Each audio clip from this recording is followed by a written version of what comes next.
September.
Good day, everyone. We will be starting the program in a few minutes.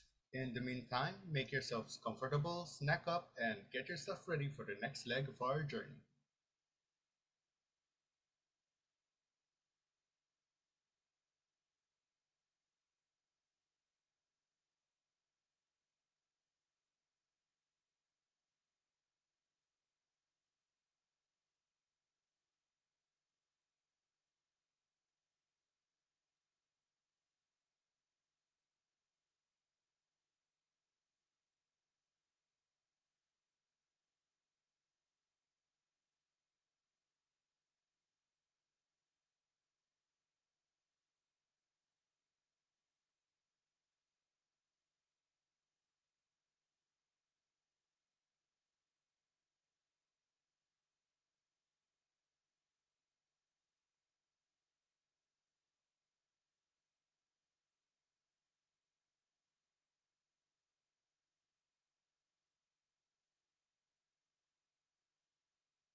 Good afternoon, everyone. I am your host, Louis, and I will be your fellow journeyman for this day of ACM Fest 2022. I hope you're all packed and ready for today's session as we bring the same energy we carried in day one. We'll continue exploring innovations in the field of computing and see how we can harness its potential in various industries. Just a reminder that the question of the day has not been answered yet. Follow updates on UPACMFest at fb.com/UPACMFest and check out the latest posts for the question of the day. We'll be having our final raffles today where any registered participant can win. Simply make sure to formally register for the event through our sign-up form at bit.ly/ACMFest 2022 sign up so we can contact you. Then answer the evaluation form at bit.ly/ACMFest 2022 eval. And finally, submit your resume through either of the mentioned forms. If you've already registered but haven't submitted your resume, you can still submit it in the evaluation form. As a recap, register, evaluate, and send your resume for a chance to win a lucky prize. Before we embark on the second leg of our journey, we would like to express our gratitude to you, the audience, for joining us in this adventure and to our lovely partners and sponsors. The UP ACM Fest 2022 Destinations by the Association for Computing and Machinery UP Diliman Student Chapter is co-presented by Freelancer.com in cooperation with White Widget, Expedot Software Incorporated, and Avaloc. This event is also brought to you by Course Hero, Navitaire Philippines Incorporated, and sponsored by Point West Innovations Corporation and ASUS Systems Philippines Limited. This event is supported by our media sponsor, Monster RX 93.1, with special thanks to Tech Factors Incorporated. So let's pick up where we left off with our next speaker. He has been taught engineering in schools like STI Recto, University of the East, and Jose Rizal University. He is a licensed electronics engineer and has spent 7 years of practice in teaching engineering subjects. He handles electronics and computing engineering subjects such as advanced mathematics, digital signal processing, wired communication, and wireless communication. As a faculty member in various universities and colleges, he became a co-advisor of numerous student organizations. He is also an active member of the Institute of Electronics Engineers of the Philippines. He also had many panels to many thesis proposals and became a member of the advisory board as the faculty representative. He himself has presented a paper in a conference on engineering R&D for technology. Currently an ICT officer of Tech Factors Incorporated, he actively coordinates with other departments to ensure the continuous development of client ICT teachers and learning materials for the betterment of educational frameworks across schools. Let's all give a round of applause for today's first guide on the topic of humans driving technology using computational thinking, Mr. Jonathan Sulit.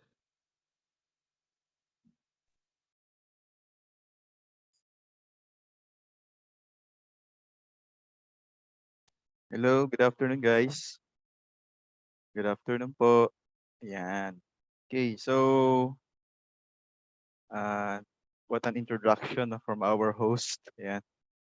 Uh, okay, so for today, no, I'm going to have this webinar all about computational thinking. No, I know that you are much more into technical sides, pero medyo objective ang aking magiging webinar or talk for this afternoon. Okay, so let me just share first my screen.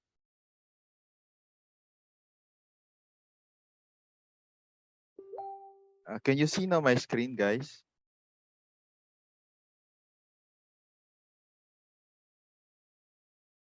Yep, we can see your screen. Okay, okay,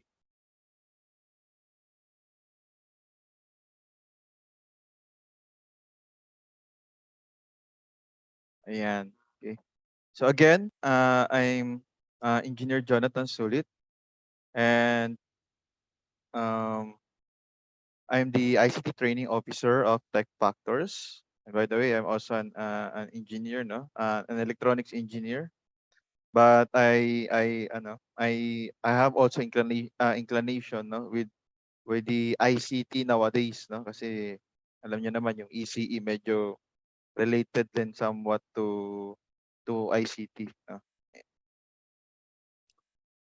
Um, before we start, no, I would like to ask few questions. Okay, so the first one would be of this. Okay, are you familiar with this one? Kindly chat on our chat box if you're familiar with this news. Actually this is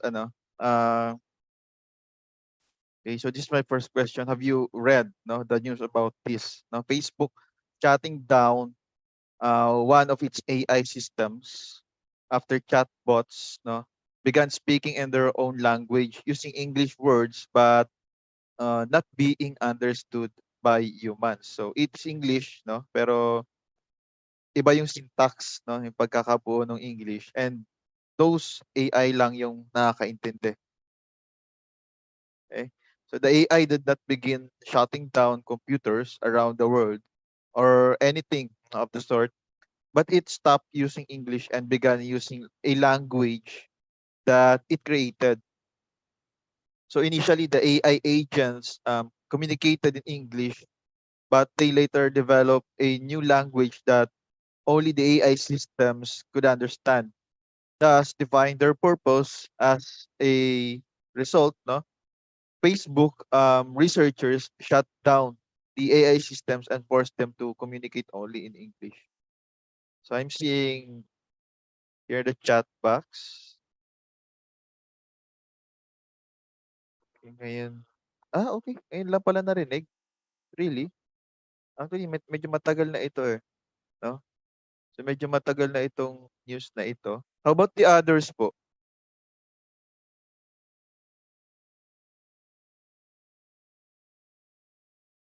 Have you heard? Okay. So merong mga iba no, na known already this news. Okay. Not only for AI, even lately, no, yung sa Google. Okay, Google naman ang nagkaroon ng problema with the AI systems. Okay, so my next question is how about this one, no? Ayan. Are you aware of uh this, no? Yung robots for hire? Okay. So do you realize this? Robots are now hired instead of people to perform tasks that humans normally perform, no?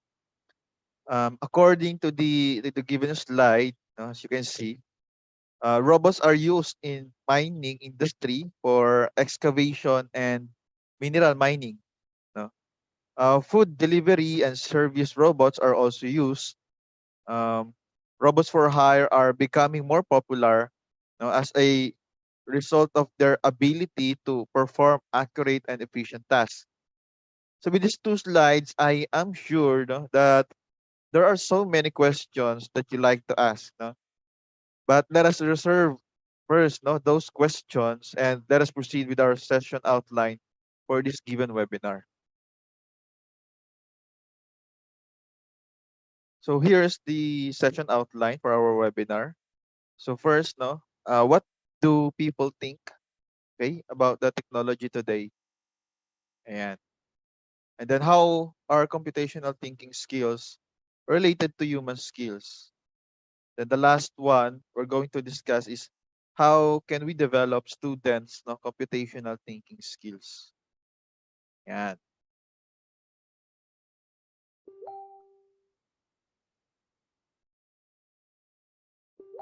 Um, so in essence, no, many people nowadays regard technology as a threat. No? So it not only dictates what technology we will use in the near future, okay? Kasi nga 'di ba, every time there will be new technology to release. no? Ayan yung mga tao nagkukumahog paano gamitin, paano mabili yung ganong type ng technology. Parang sa cellphone lang, di ba? Okay. So, dati kasi ang ilang ilang companies lang, no, yung gumagamit ng robots, for example, in food service.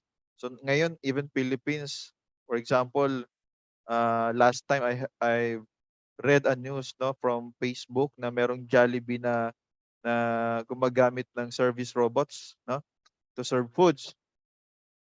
And then okay, so that's why, no, that is the reason, no, na we are thinking this ICT, no, as a threat, no.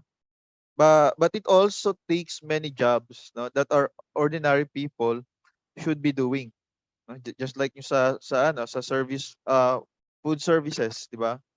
So instead na meron kayong worker to serve the food, so the robot itself is now serving the food. Okay.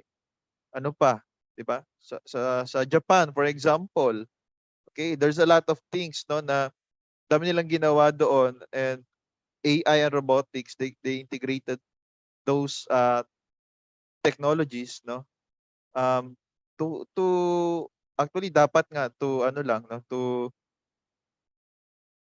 enhance, no, yung yung function ng isang job, no. But nakikita natin instead na enhancement lang or to supplement, okay, it's become a ano, it's become uh, a what do you call this the word, papalitan, 'di ba? So it's going to eliminate, no, yung work ng human, but instead sila na yung gagawa. Okay?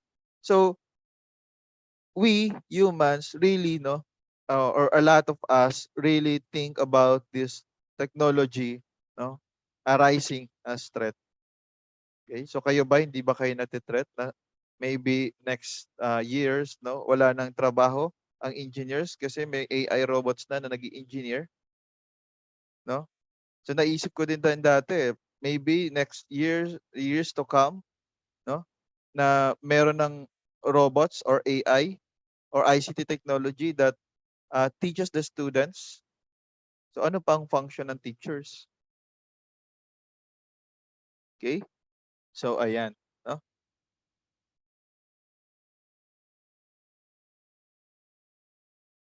So in this next slide, okay, so nowadays technology compete, no, with people livelihood.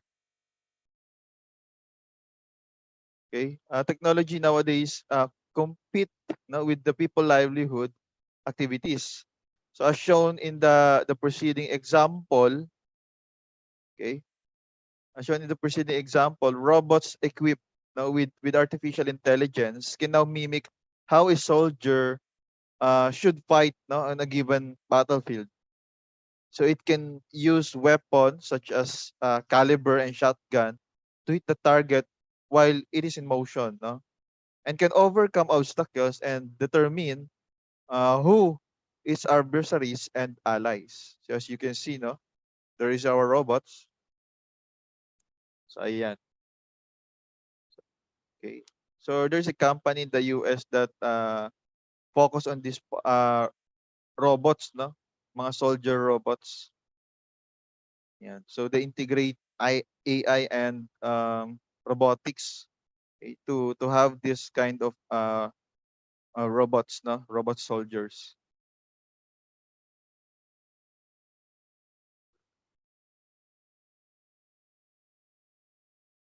Ayan. So in this slide is another technological advancement, no, which involves a robot performing the duties of a chef or cook inside the kitchen.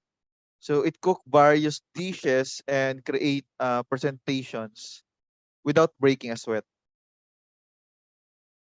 So yan, no. May mga robots na rin na kayang magluto, no. Just a program uh, for them to do a particular task, no? Just like this one, cooking.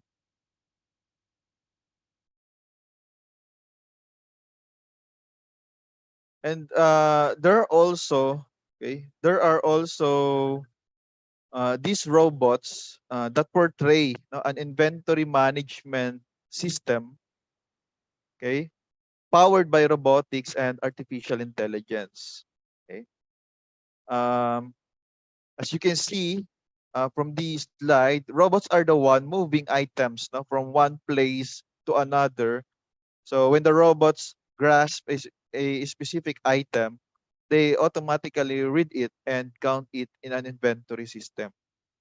So this is actually from uh, Alibaba or Amazon. Ayan. Ganito na ang ano nila, inventory system management.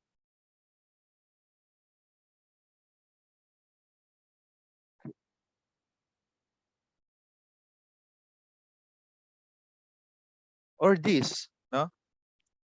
Uh, the worst thing human thinking about technology is that technology may one time become a scene in the Terminator movie, no? Where it sums or where it becomes out of control and will bring humanity down and conquer the whole world. Have you ever um, thought of this one? Just kindly chat on our chat box if yes or no. Sige nga, tignan nga natin. Sino yung nag-iisip? Naku, baka sa sobrang advance ng technology natin ngayon, no? Tayo na yung sasakupin ng mga robots. Slight lang. Okay. It's possible. Okay. How about the others?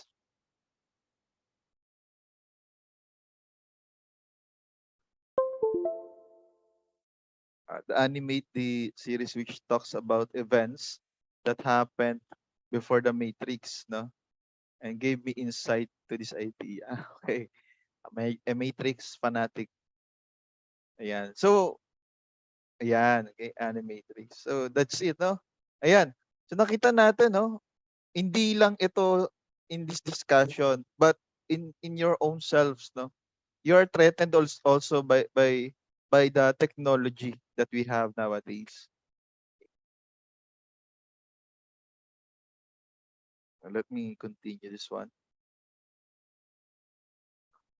Yeah. So what will happen now to us humans?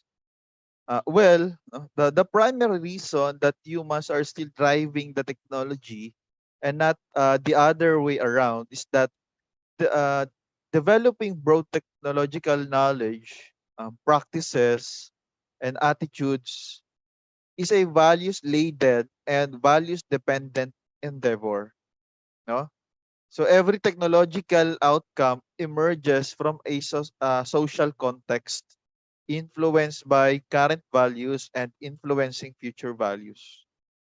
Kaya there would be a lot, no, of debates before a technology would come up into public use, no? Or even before um, doing a particular technology, no, for a product output. So it's because um, it should be a values dependent, no, and values laden endeavor. Okay. So second is technology arose from human minds. No, the human minds desire to make things easier. A very good example would be lifting objects, no, with machines. And there are many ways to do so, such as using bucket elevator, forklift, no, lifting hoist and overhead cranes, belt conveyors, and pallet trucks. So the technology we have today is the result, no, of human thought and hard work to improve things. So meaning this technology cannot drive humanities because all concepts used to create it came from us humans. No? So humans possess these abilities and we can solve real world problems with or without these technological advances. Okay? Kaya hindi dapat tayong matakot sa kanila, no? Kasi tayo yung gumawa sa technology and then we can manipulate technology, not the other way around, no? Ayan.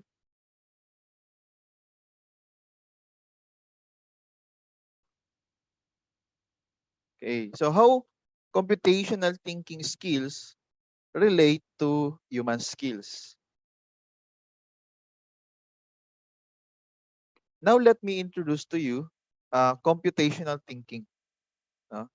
So computational thinking is a group of problem-solving techniques express uh, that involve expressing problems and solution in a way that can that a computer can also execute.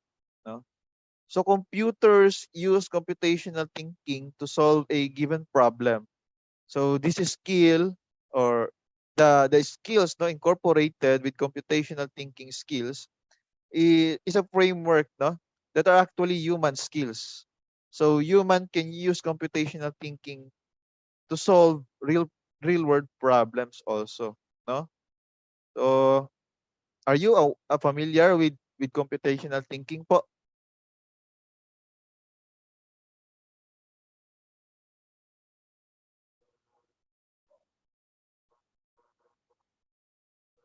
You may chat it on our chat box po kung you have the idea about computational thinking. Just say yes or no po. Hello. Ayan. Okay. So there are some who has an idea already about computational thinking. How about the others po?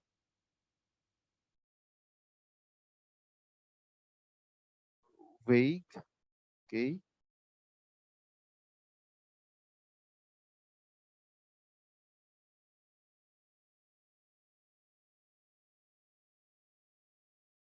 Just a minute.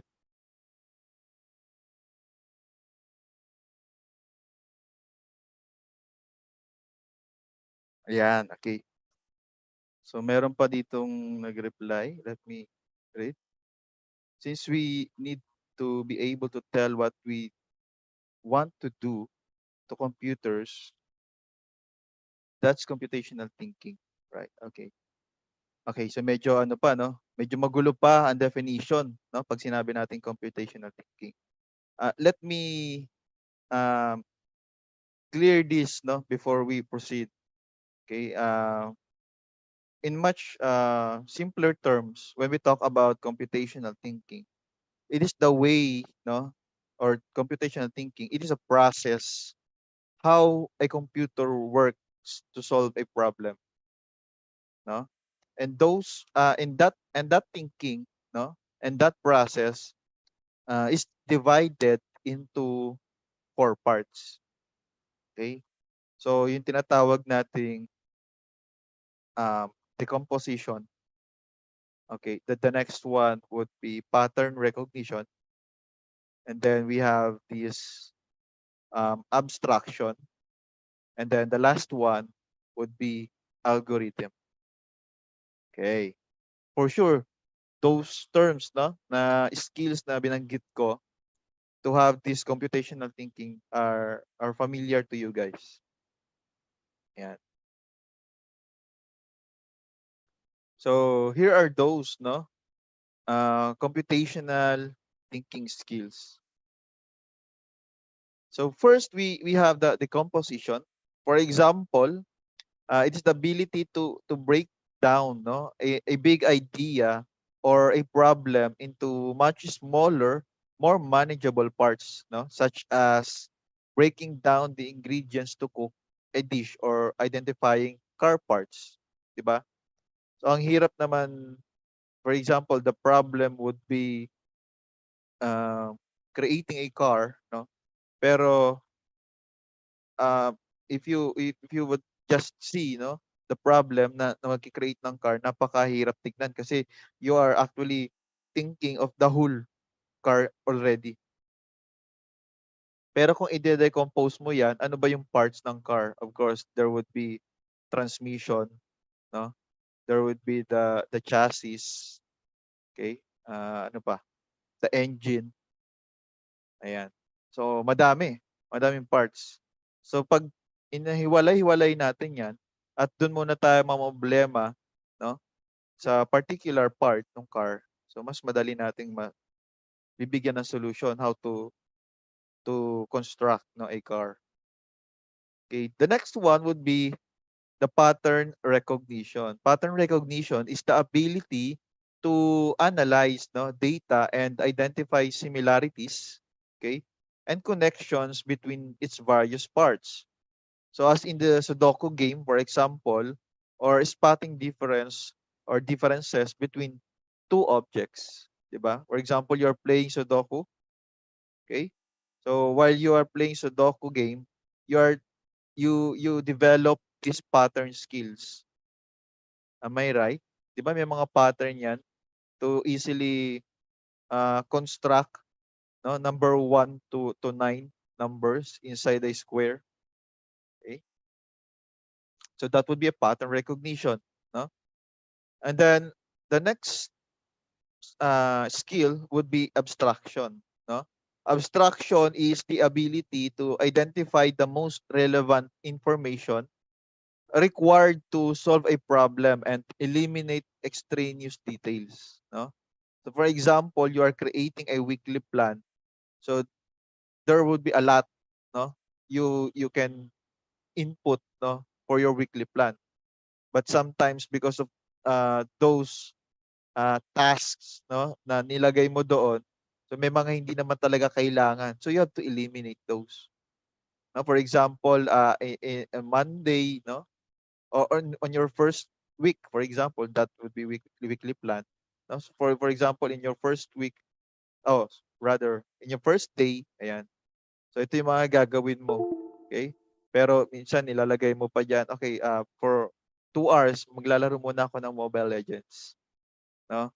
Ayan. So, kung titignan mo, if you are a student, no, and the thing you are more focused should be studying. So, it is irrelevant no, na makapaglaro ka pa ng Mobile Legends, for example. Ayan.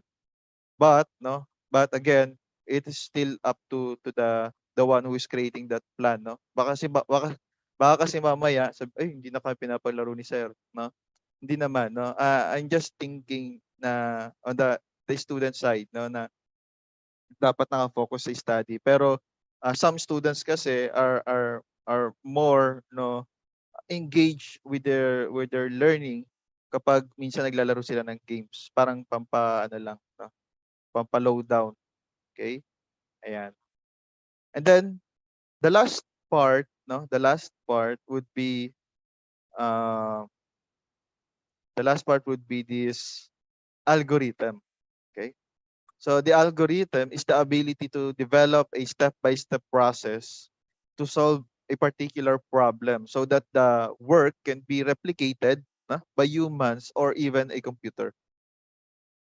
So it is similar to conducting an experiment, no? So there would be a step-by-step procedure for that particular experiment. So ang gagawin na lang natin, we can follow repeatedly that procedure.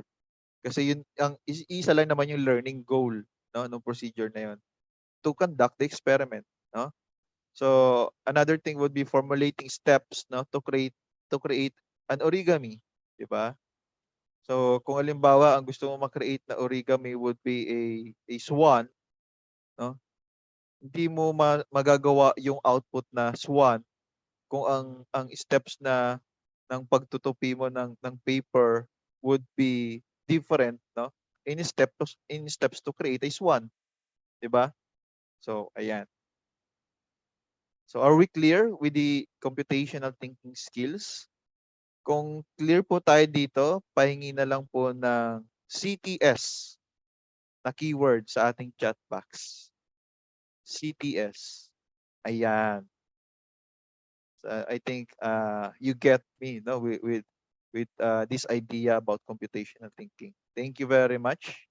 So the next thing, no, next part nito, how can we develop no students computational thinking skills?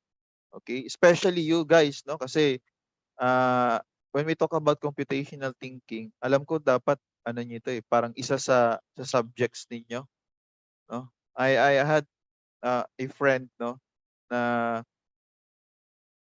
from UP also, and his Doc uh, Paul, no?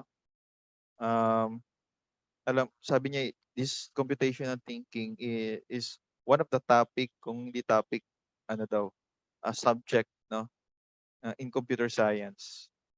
But again, there will be a lot of variation, no, pagdating sa computer science. May mga major po ba kayo? Tama po ba ako? 'Di ba may mga major tayo? Am I right? Hello? Ayan, okay. So may mga major, no? So again, ay baka iba yung major ng iba, no? Tapos doon na-include yung computational thinking.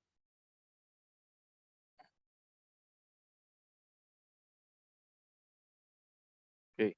So how can we develop, no, yung students computational thinking skills? Ayan. Actually in Tech Factors, we created a framework, no, where we include, no, yung yung TPAC framework. When we talk about TPAC, this is technological, pedagogical, and content knowledge. Pero iniba lang natin yung ng konti, no? Para hindi para not necessarily, not really iniba ng konti, but we created out from it, no? So this computational thinking would be composed of mastery of computer science concepts, the mastery of the content area, and then the competency using the information technology. And then makikita nyo sa labas ng framework, so meron tayong ina-incorporate na responsible digital citizenship, no? Kasi it would be not directly, no, na ituturo do sa mga students during their discussions, but instead nag-a-appear lang siya, no, doon sa mga lessons. Okay? So okay. The tech okay. So nabanggit ko kanina, the technological pedagogical content framework is being used by Tech Factor for the curriculum of computational thinking, no? So again, there is this mastery of the content area, uh, where, where the pedagogy, no, is required. Okay, and then the competency in using information technology, and of course the last would be the mastery of computer science concept for the content. Ayan.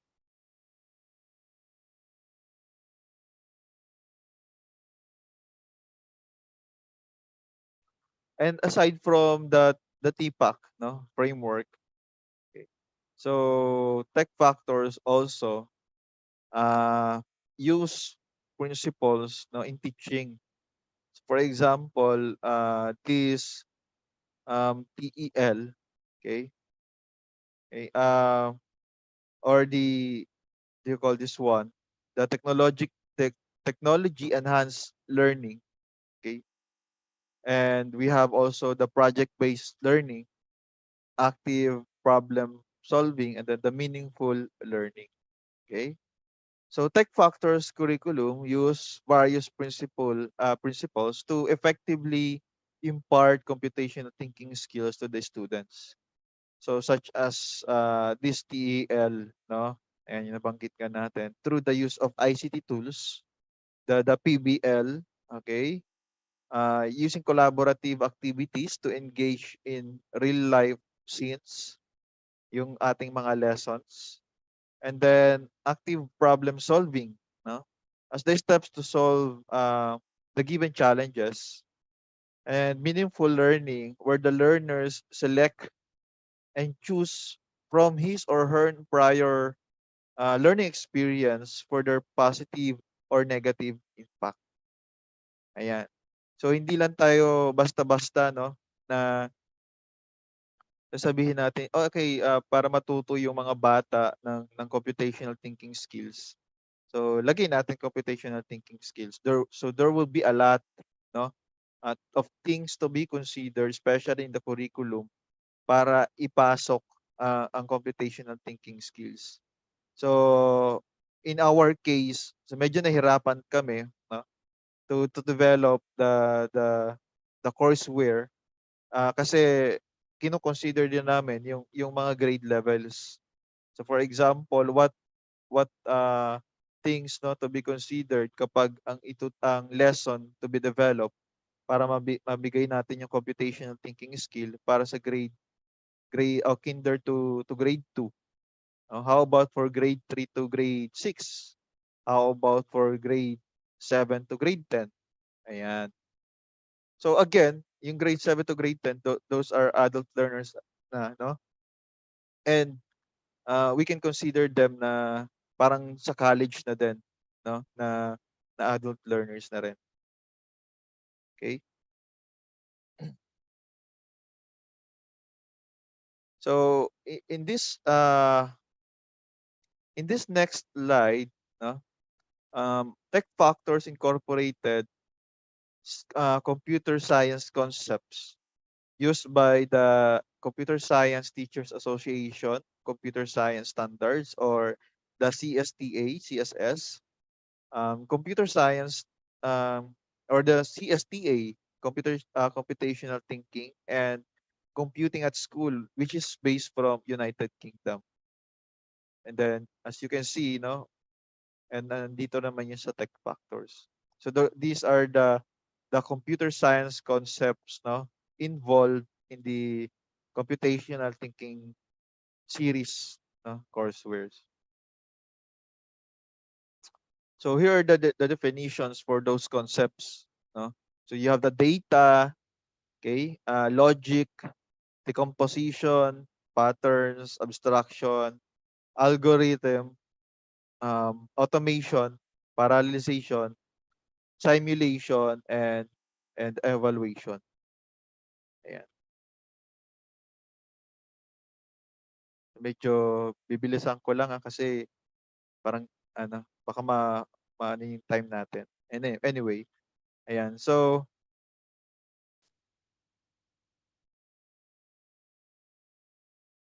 here's the framework, no, for computer science concept. So we asked, no, our consultant to develop this framework, and he arrived to this one. So yung kung meron tayong data, logic, and decomposition, as you can see, some of the data science concepts, okay, some of the data science concepts uh, can be teach, no, can be teach in parallel level, no. So these concepts are organized in order to increasing difficulty, no, and they are aligned, no, and can be taught at the same time. For example, yung patterns recognition, patterns and abstraction, automation, simulation, parallelization, and evaluation. Okay, next would be, ayan. So in our lesson design, we have this: what can I create? No, how do I create it, and then what's next? So when we talk about the what can I create, no, so how do I create and what's next? So this is the lesson design of computational thinking ICT courseware, no? And um, the what can I create part, no? This is where the lesson output is presented, so that the student will have an idea of what to produce after the lesson, no? And then how do I create it, no? Or how do I create part? Where the technology tool is presented to create the lesson output, and last would be the what's next part, no? This is the part where other applications of computational thinking concept is discussed. Ayan. So for us to have an overview, let me show you a sample lesson from ICT computational thinking courseware, no?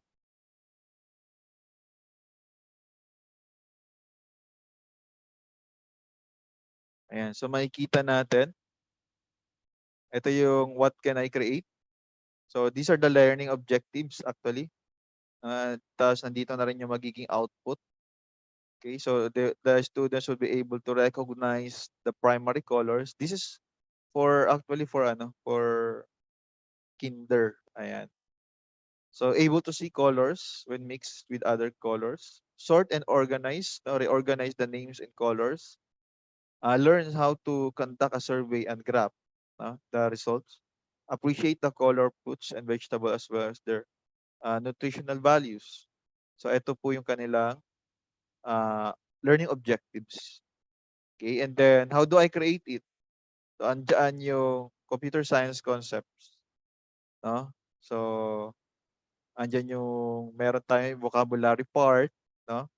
Then we have the let's learn part, no? So this is actually a link, no, to a video lecture. And then we have also the put on your thinking caps. So let the students think, no, about the given computer science concept.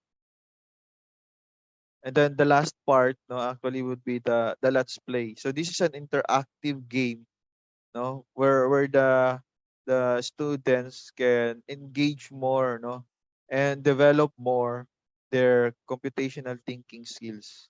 Ayan. Pero again, this is for kinders, so kaya hindi siya masyadong sinasabi na computational thinking skills 'yon, no? So this would be an indirect approach to teach the students about computational thinking skill.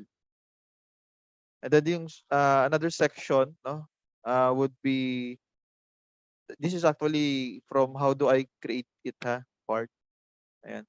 So section 1 yung kanina, the CS concept. Section 2 would be the content area.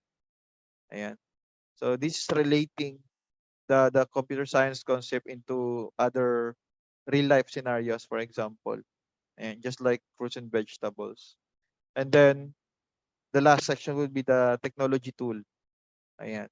So in computer science, I know you are really aware, no, of this surveys and graphs. Okay.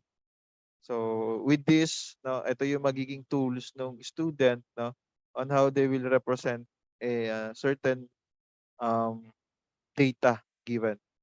Okay, so ito na yung kanilang gagawin. Ayan. And then we have the what else can I create, no? So dito, ito yung nagsisilbing independent activity for the students, no? Yeah.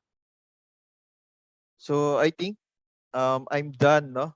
With computational thinking.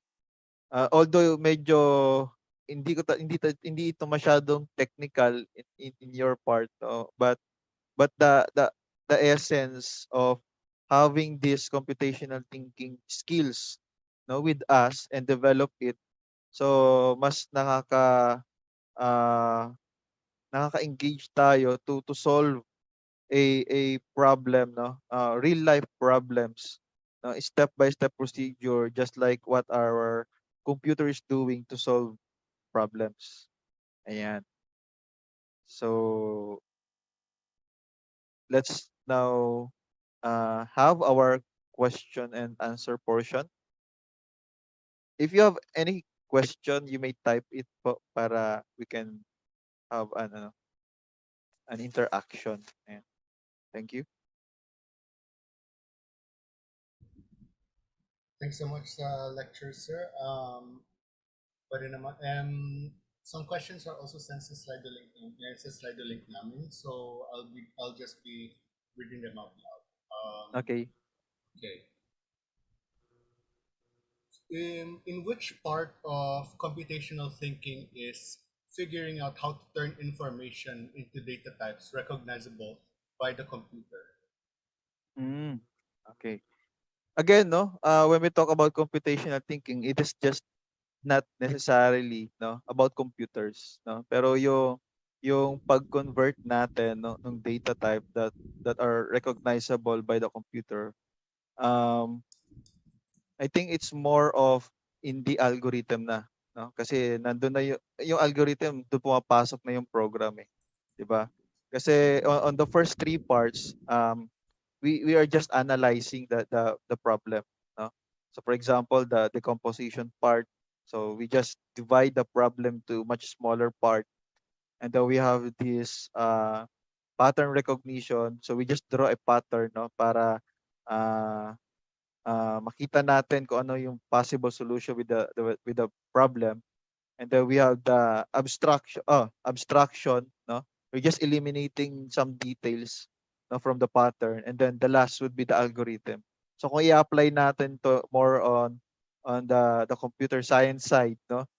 So yung babasahin na ng computer would be much more on the algorithm side or part.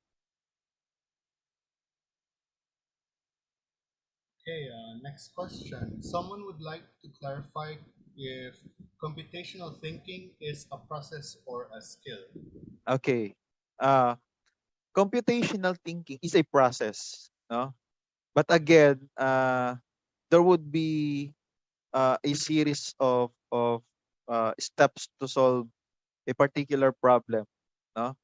And binanggit nga natin kanina, no, yung decomposition, pattern recognition, abstraction, and algorithm. But we actually relating these um, divisions of process into skills. Okay, so that it is applicable now to us humans. Okay, so ayan. I hope I answer your question. All right, next question. Where and how can we sign up for a course in college level computational thinking? Can you repeat, sir? Medyo na lumabo yung boses. Sorry. So, okay, clear na po? Okay, okay. Okay. Where and how can we sign up for a course in college level computational thinking? Okay. Actually, there would be a lot of websites, no, offering computational thinking skills, to be developed. Example would be Coursera, no? Type nyo lang diyan computational thinking. May lalabas na diyan, no? And when we talk about computational thinking, again, um, it's much more on developing our skills, no? So pagdating siguro sa college level, uh it's more you can apply actually this in your in your thesis, 'di ba? So for example, you have to identify first a problem. Am I right? Nasa thesis na po ba kayo? Personally, hindi pa sir and nasa earlier year pa lang. Pero others here, I think nasa I think they're already taking their thesis. So Okay. anyone who's already taking their thesis, please interact with the chat. So yeah. Ayan, no?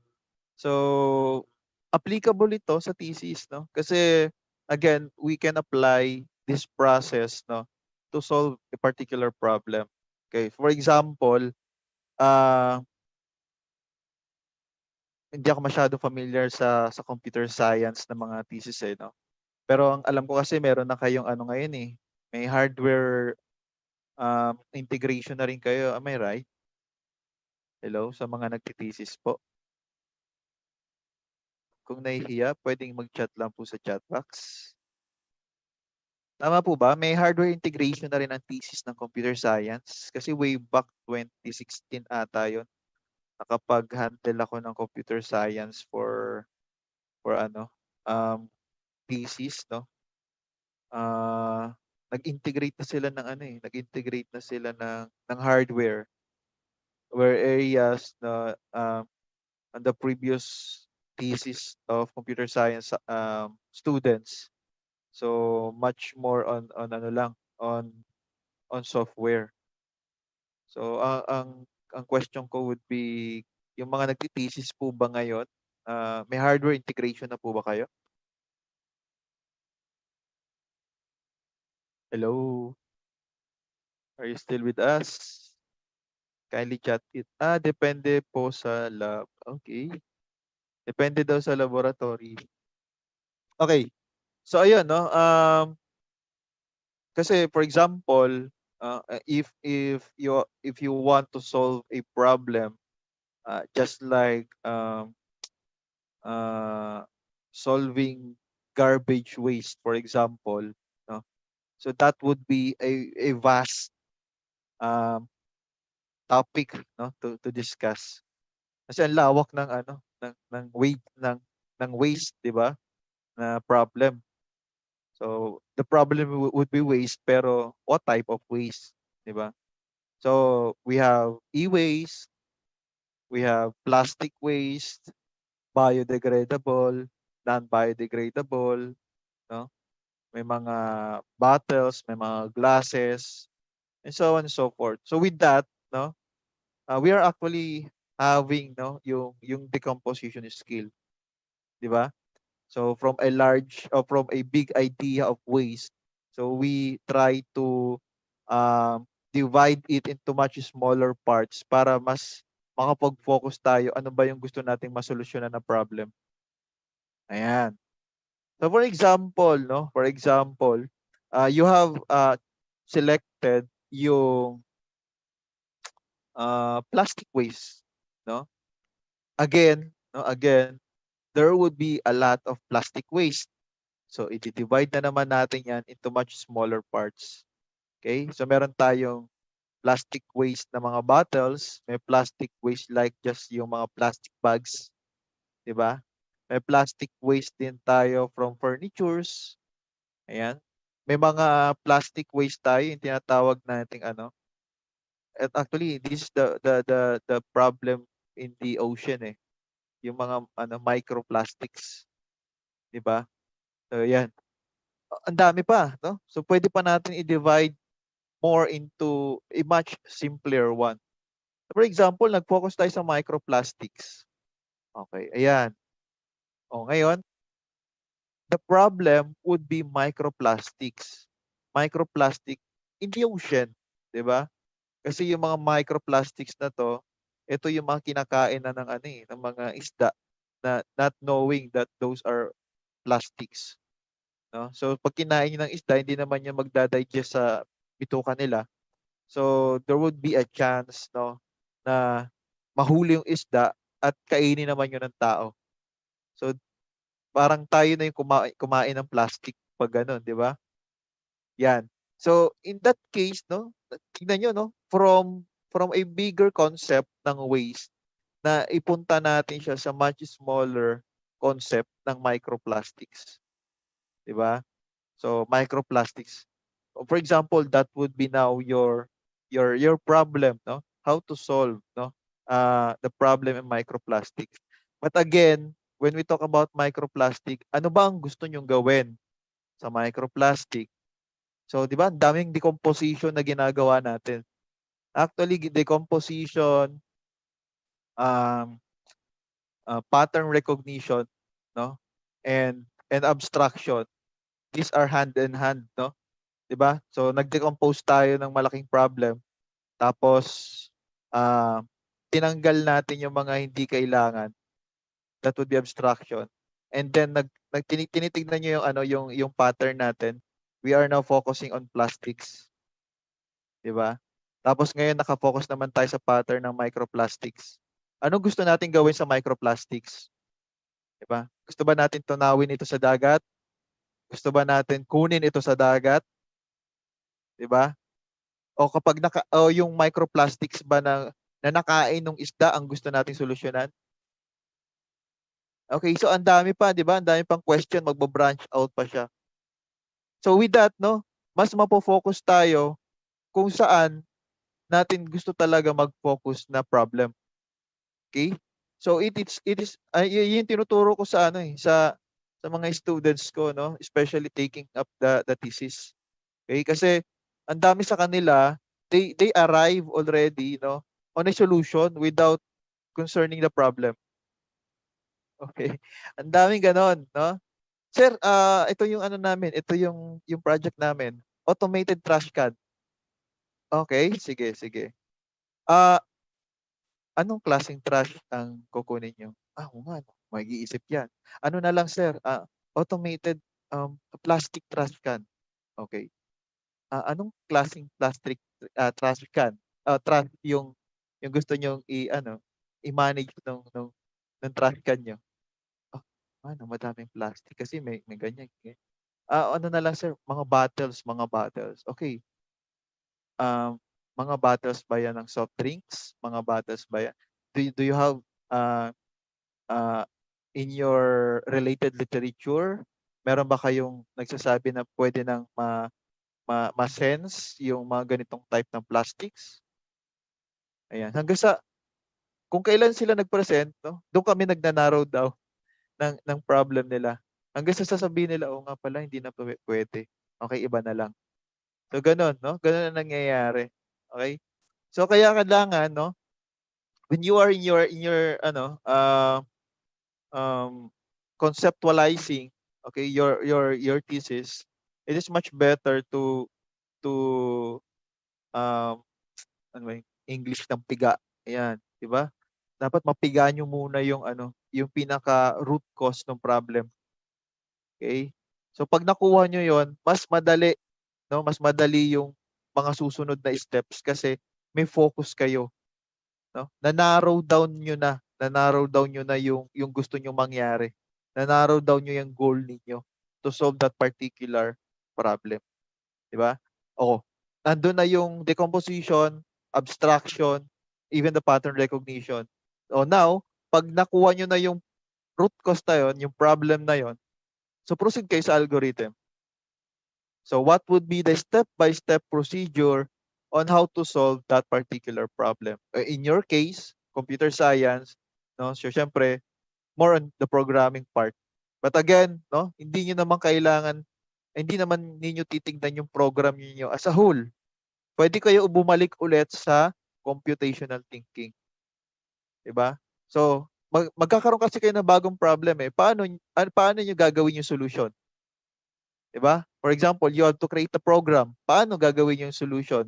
Yun yung program, 'di ba? So, you have to decompose again, no? O gusto mo gawin muna natin yung login system ng program. O ayan. Siyempre doon naman lahat mag-start. Okay. O di login system muna kayo. Okay? Tapos sunod niyo na yung ibang mga part ng program. So pumasok doon yung decomposition, pumasok doon yung abstraction, pumasok yung pattern recognition, and at the same time pumasok yung algorithm. Okay? So that is really the application no kapag nasa higher year level na tayo. For example, in your case, no, college level. So nakadugtong-dugtong na. Kasi kanina pinakita natin, hiwa-hiwalay lang 'yon, no, hiwa-hiwalay lang 'yon. So dine-develop natin yung skill ng abstraction ng student pero nakahiwalay pa 'yon doon sa ibang skills. Okay? But in your case, no, you are already adult learners. So dapat tinitignan niyo na yung computational thinking as a whole to solve no a particular problem.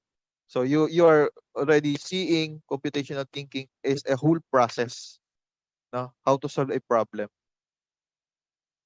Okay po? Ayun. So sana nasagot ko yung question.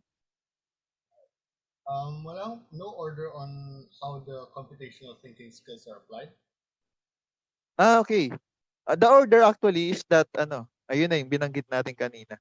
Yung decomposition, no? Hindi ka naman kasi pwede mag-start sa buo, no? Hindi mo pwedeng i-abstraction kaagad kung wala ka naman pwedeng ihiwalay, 'di ba? Hindi mo naman pwedeng i-pattern recognition kung buo pa 'yon. Okay? So dapat yung idea, yung problem, i-decompose mo. So actually pagkakasunod-sunod niya would be decomposition, pattern recognition, abstraction, then last would be algorithm. Okay. Meron pa po ba?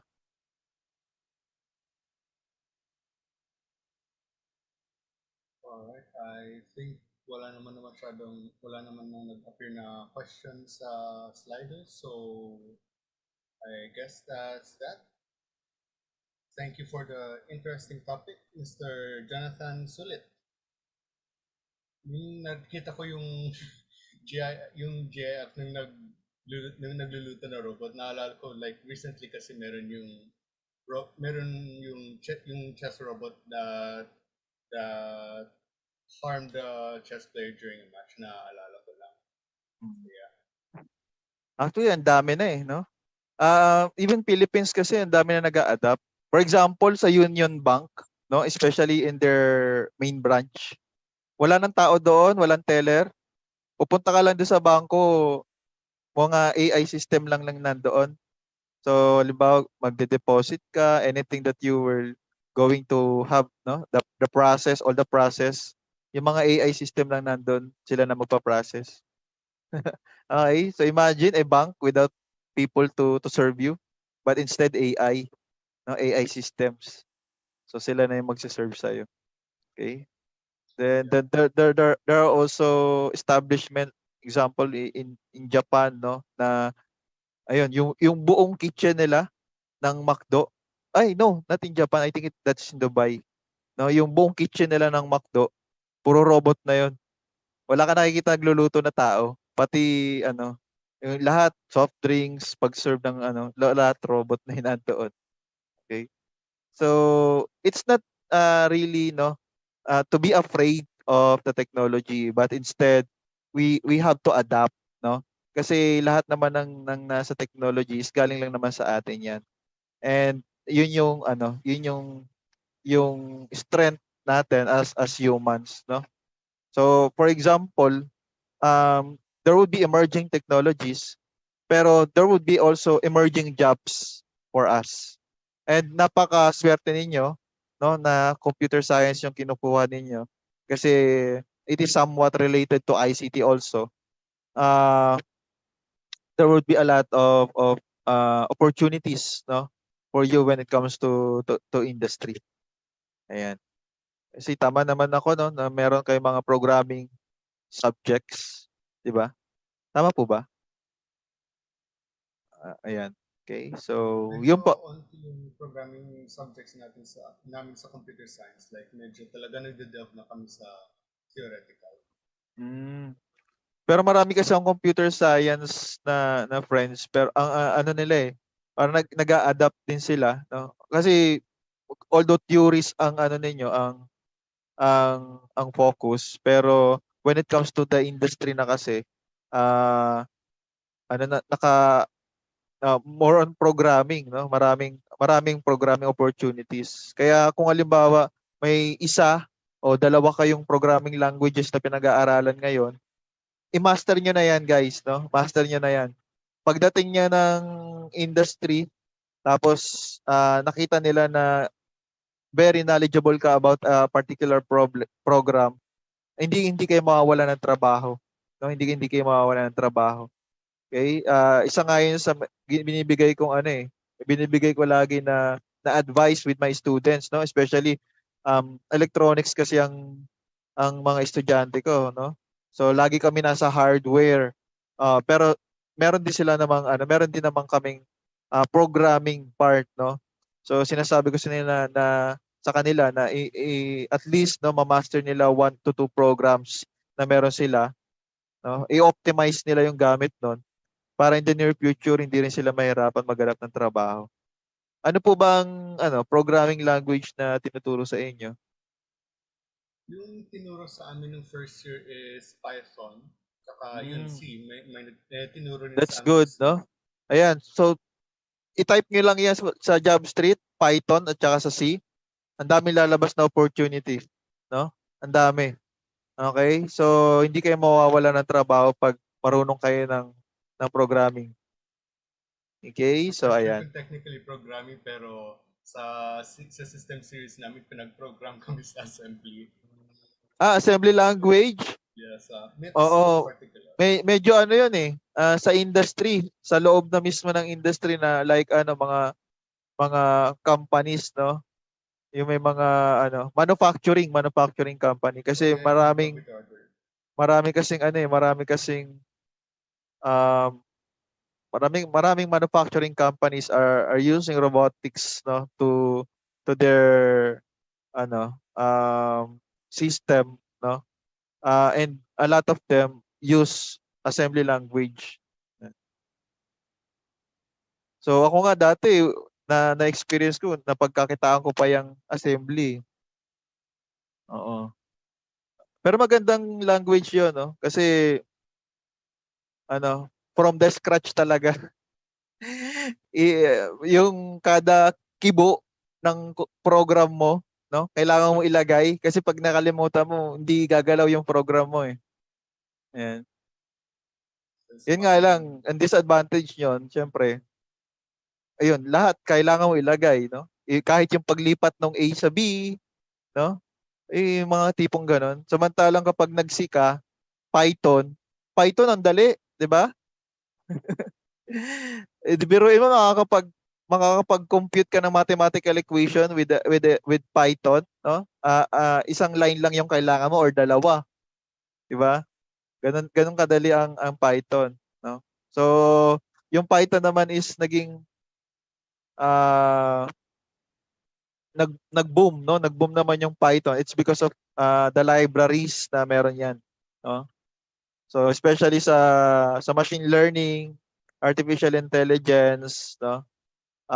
Data analytics, ayan. So, ang bilis lang kasi gumawa ng code. Tatawagin mo lang talaga yung mga libraries, no? Makakapag-data analytics ka na, makakapag-machine learning ka na, image processing, video processing, and so on. Ayan. Ayun. So, maraming salamat po, Mr. Jonathan Sulit.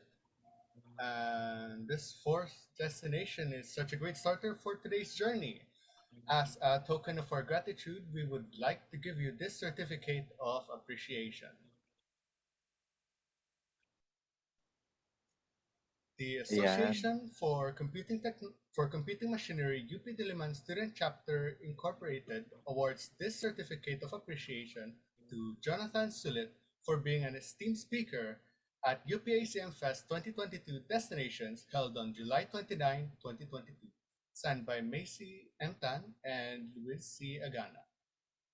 Ayan. Thank you so much po. Let's Thank have you, a thank you po. snapshot with our speaker to commemorate the event.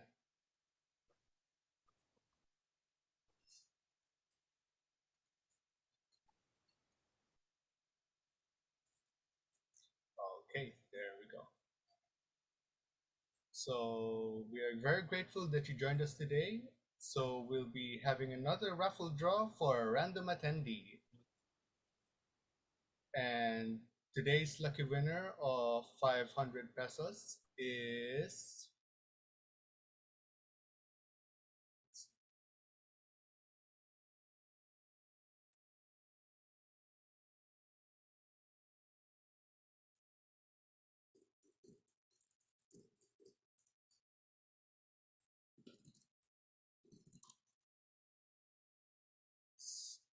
okay. Our winner for 500 pesos is Naomi Amparo. Congratulations, Naomi Amparo. We will be contacting you after today's event regarding the raffle prize. Thank you very much again, Sir Sulit. Before we go full speed to our final destination, let's recharge with a short break. Until then, make sure to re energize yourself. Have a little stretch, get more snacks before we leave this stopover. This program will return by 3:45 p.m.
starts changing when life starts changing when ideas come to life.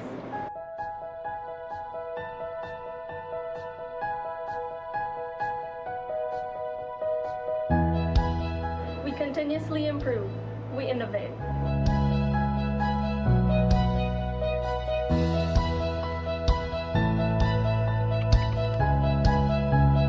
We create space for creativity.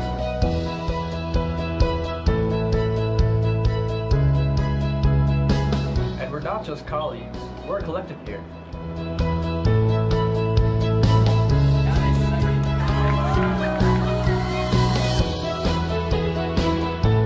This is what we love doing.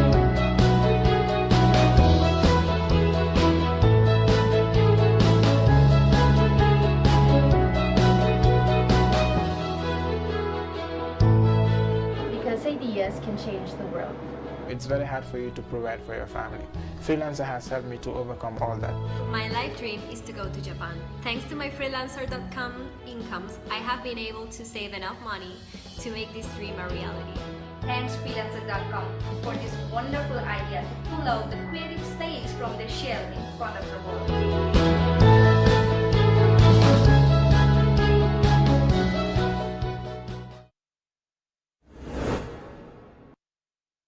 Hi, I'm Greg, Hello, I'm Jean. Hi, I'm Justin and this is an example of The day in my life as a software engineer. at Expodoc. Wake up. I'm getting ready for my stand-up meeting now.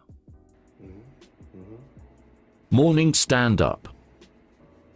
Alright, let's do some work today, guys. Go team. Yeah. Work. It's currently 9:30 a.m. I'm checking my calendar right now for my meetings, going through my emails, checking my Slack, also having some breakfast. Figure out how the heck to do my task. I'm done with all my morning meetings, so now I'm gonna go back to fixing my draft PR. Hopefully it'll be up soon. Team building. It's 12:30 in the afternoon, so I'm gonna head out for lunch. Super mega ultra power coding.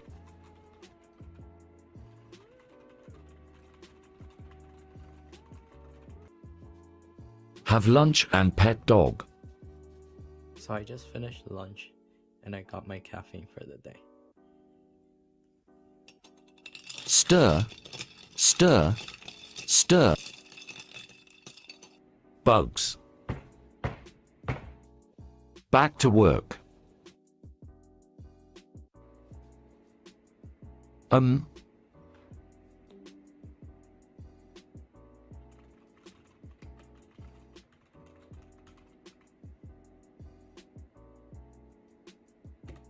my god, it works!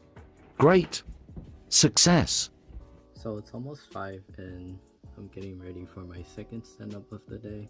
And after this meeting, I'll probably wrap up and be done for the day. Play some TFTLMAO.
Education matters to us as much as it matters to you. We know that in teaching students, we make sure that they're one step closer to their dreams. With Course Hero, you can be a part of a growing community of passionate educators who are willing to help students learn. Our online learning platform gives you the opportunity to provide explanations to student questions and to share study resources for specific courses. Think of it this way: when you explain, you gain. So, what are you waiting for? Be a tutor now.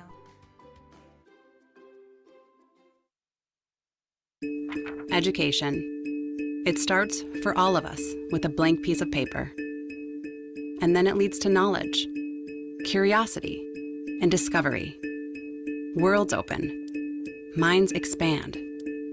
But the road gets more challenging, and no matter how brilliant we may be, at some point, we all get stuck. So Course Hero did something about it. We set out to get students unstuck. And we made it our mission to help more people graduate confident and prepared than ever before. Today, Course Hero can help students with virtually any course at any college, anywhere in the world.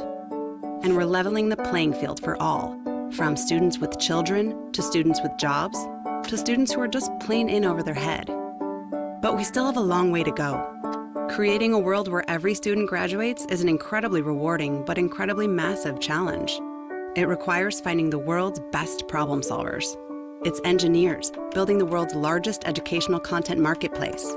It's AI specialists building personalized learning and teaching tools. And it's designers and marketers who share a passion for what we do. We're also a great place to work, and it goes beyond ping pong tables. Walk through our doors, and you can actually feel the collaboration and energy. We are Course Hero. We are a hyper-growth company that is changing the way students learn and making a meaningful impact all over the world.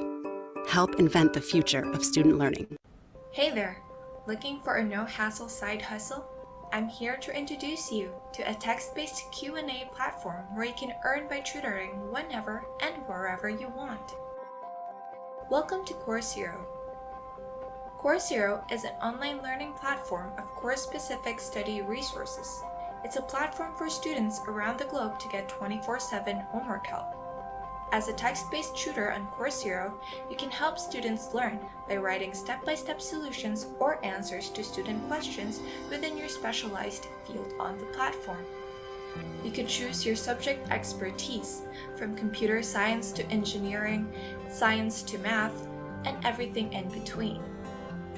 As a tutor, you can answer questions in your subject expertise and help over 10 million students. It's up to you to decide whether you want to go for regular or more complex questions.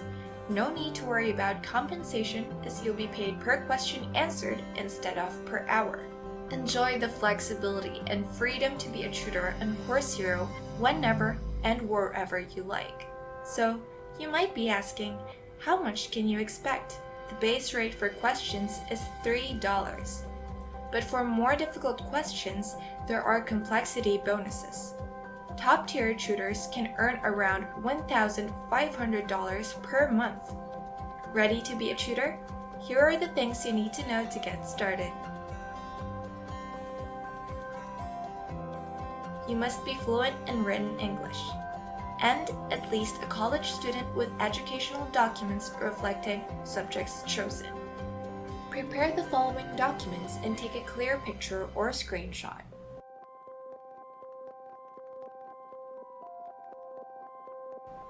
Let's get started. First, go to this link and click Apply Now. Apply only when you have the complete requirements ready. Ensure that you have a stable internet connection and to block time for the application, as you may not be able to continue it if you leave the site for some time. Don't use incognito mode, as it could lead to session timeout. Create your tutor account to start your application.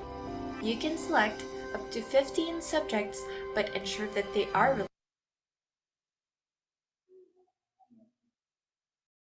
And we are back. Hopefully everyone's raring to go, cause that break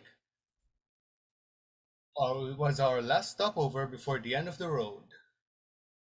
The proverbial destination has come to be led by our final guide. He graduated from the University of the Philippines with a Bachelor of Science in Metallurgical Engineering. He has 18 years of experience in banking, financial services, and insurance industries. He is also an AWS Certified Solutions Architect, Certified Scrum Master, and Sun Certified Java Programmer. He himself is a technology leader, being experienced in agile practices and full stack development. He is also a member of Business Development Management Manila. He is currently a DevOps chapter lead at Avaloq Philippines, wherein he oversees enterprise implementations of DevOps in the integration domain and manages the DevOps and QA ML team. Drifting through the topic of microservices, DevOps, and cloud practices, we have Mr. Ronald Panopio. Hi, good afternoon, everyone. Let me share my screen so that I can. All right. Can everyone see my screen? Yes, sir, we see your screen. All right, sure. Okay. Again, good afternoon, everyone. My name is Ronald Panopio, as mentioned by Louis. Let me slides.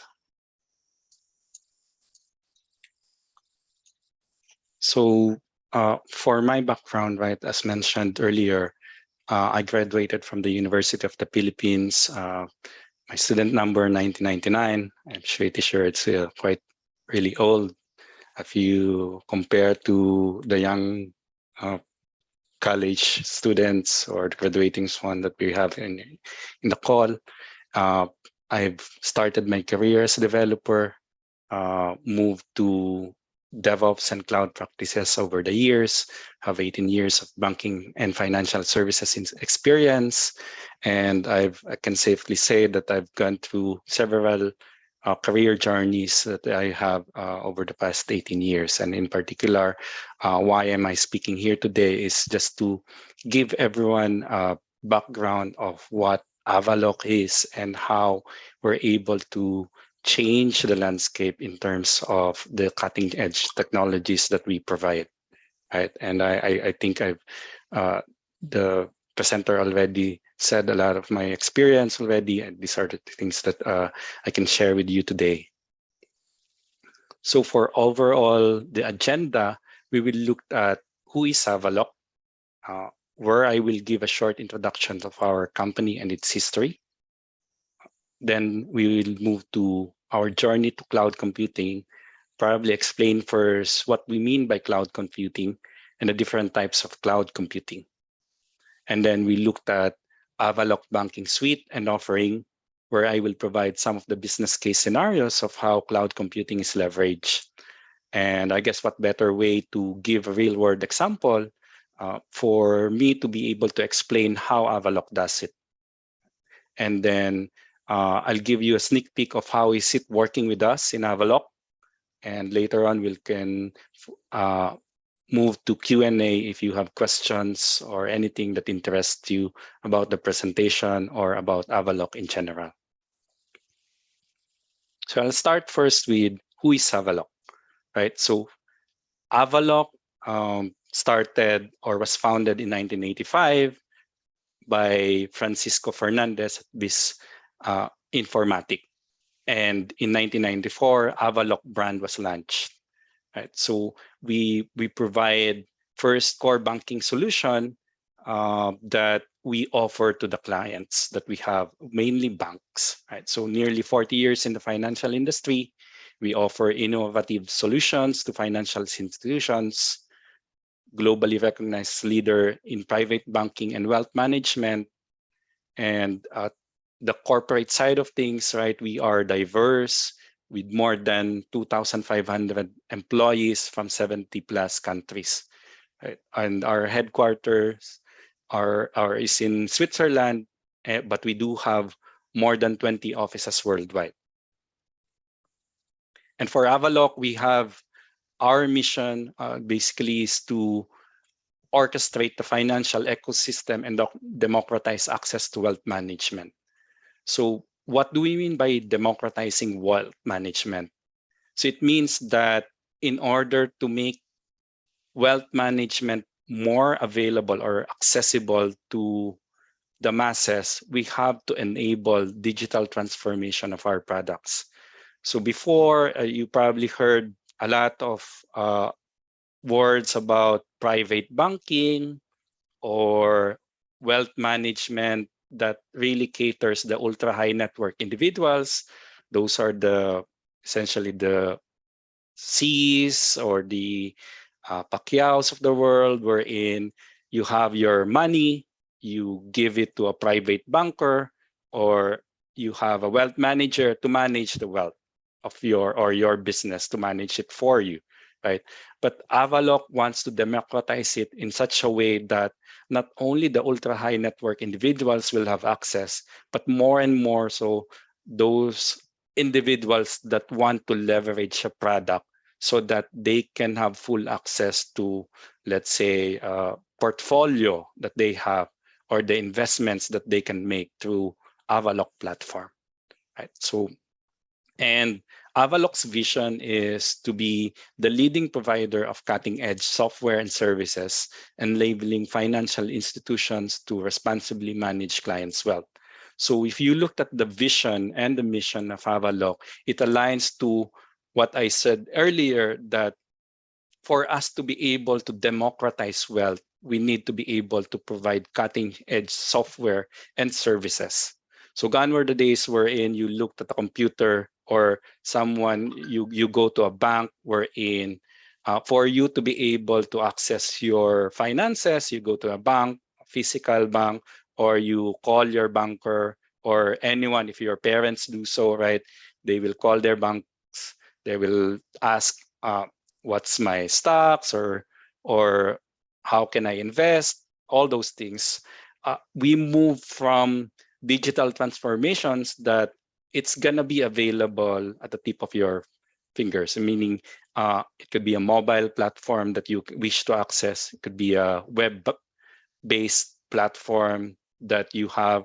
For some of the local banks that we have, you'll be surprised that some of those are really looking at partners like Avaloq in terms of how will they be able to move their digital transformations to or help them grow the digital transformations that they need to be able to cater more clients, right? So these are the things that we do in Avaloq.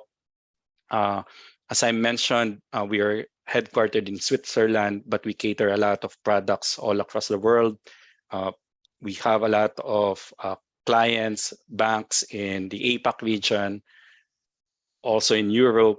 We're expanding to have also a lot of clients throughout Americas and other APAC countries, right?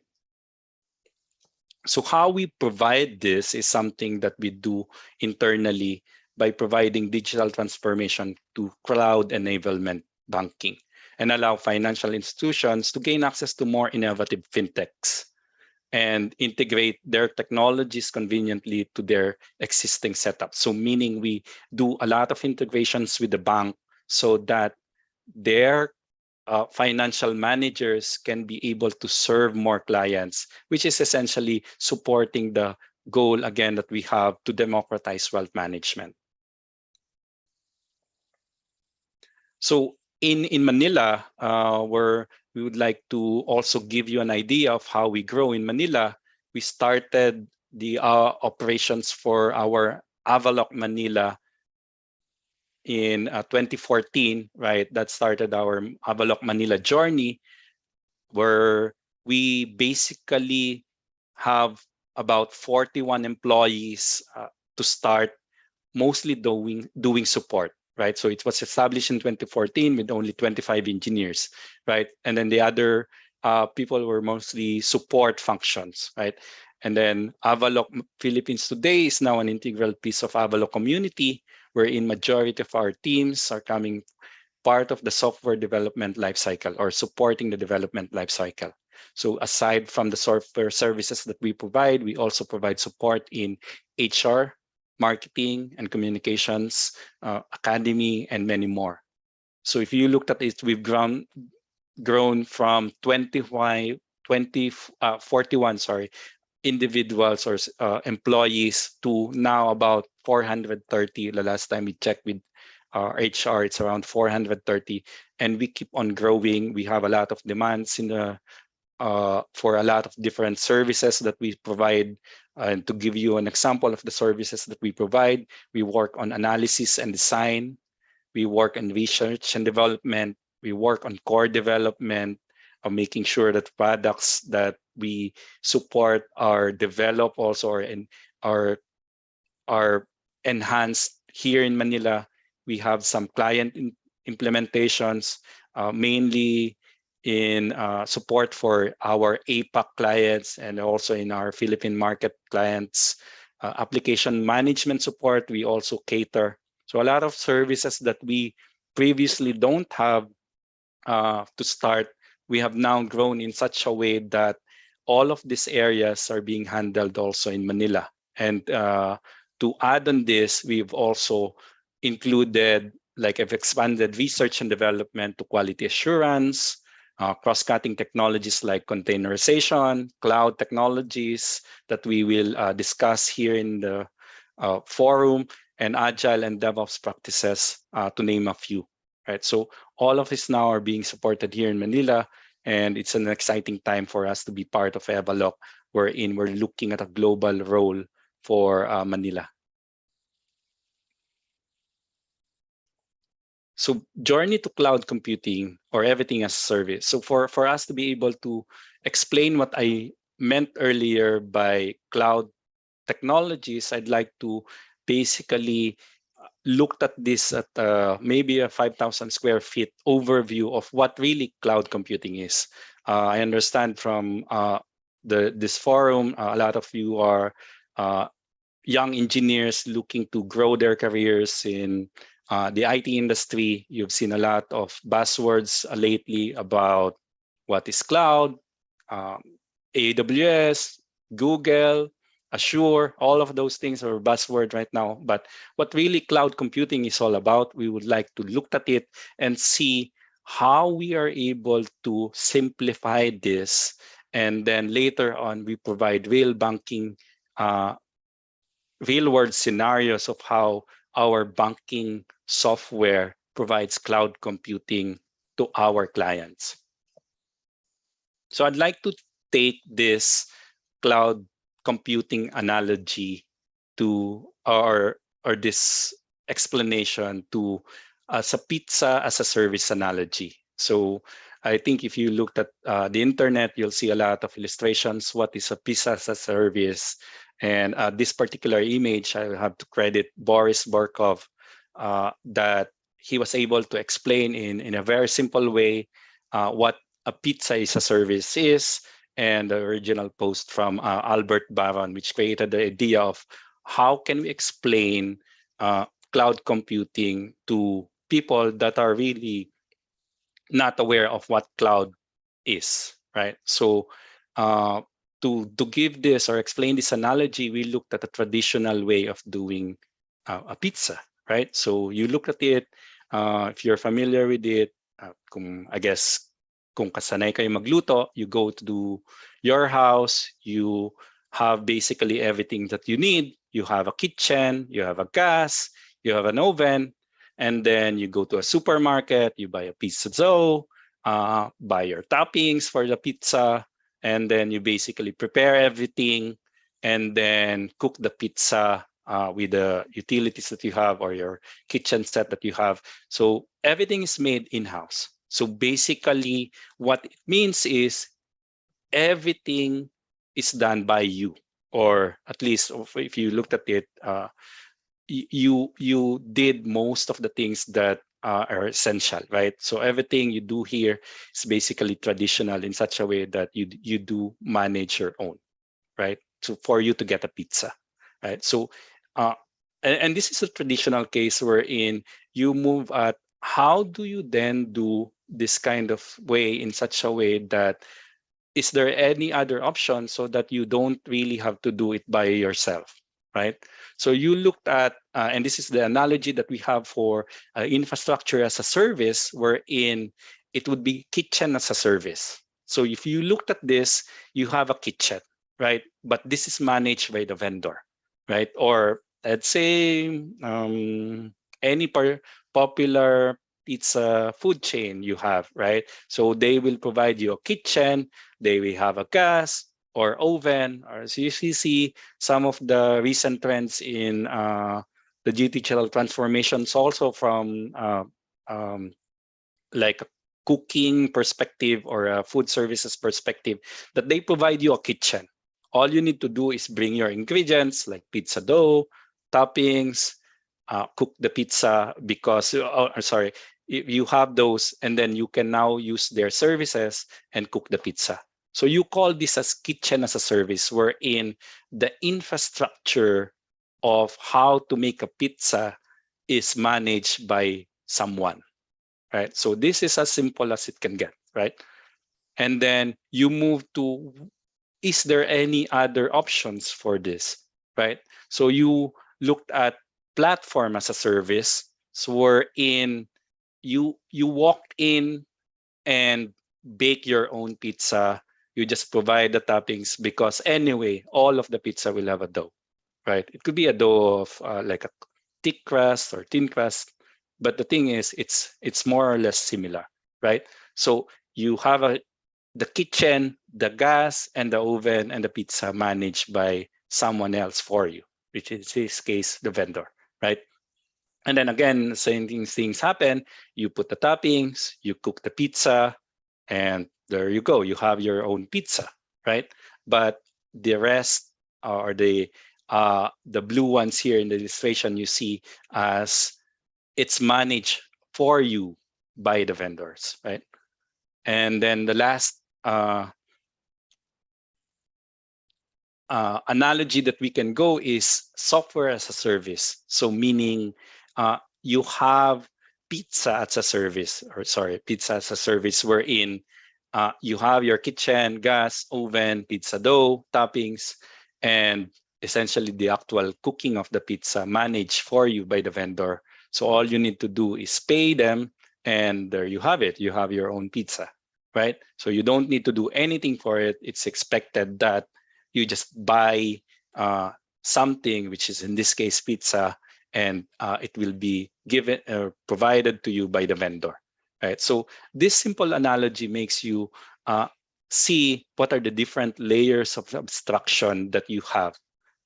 But again, this is a pizza as a service now, so you might be asking, why is this related to cloud computing, or how is this related to cloud computing? If you say that this is an analogy for cloud computing. So if you looked at this, we looked at this one wherein everything can be a service, right? So if you looked at the traditional way of making a pizza, you can relate that into, that's the traditional way of having an infrastructure and a software, right? So on premises, meaning you manage everything, right? The network at the bottom layer, the storage or the your hard drives and everything, your servers, your virtualization if you need one, right? The OS layer is managed by you.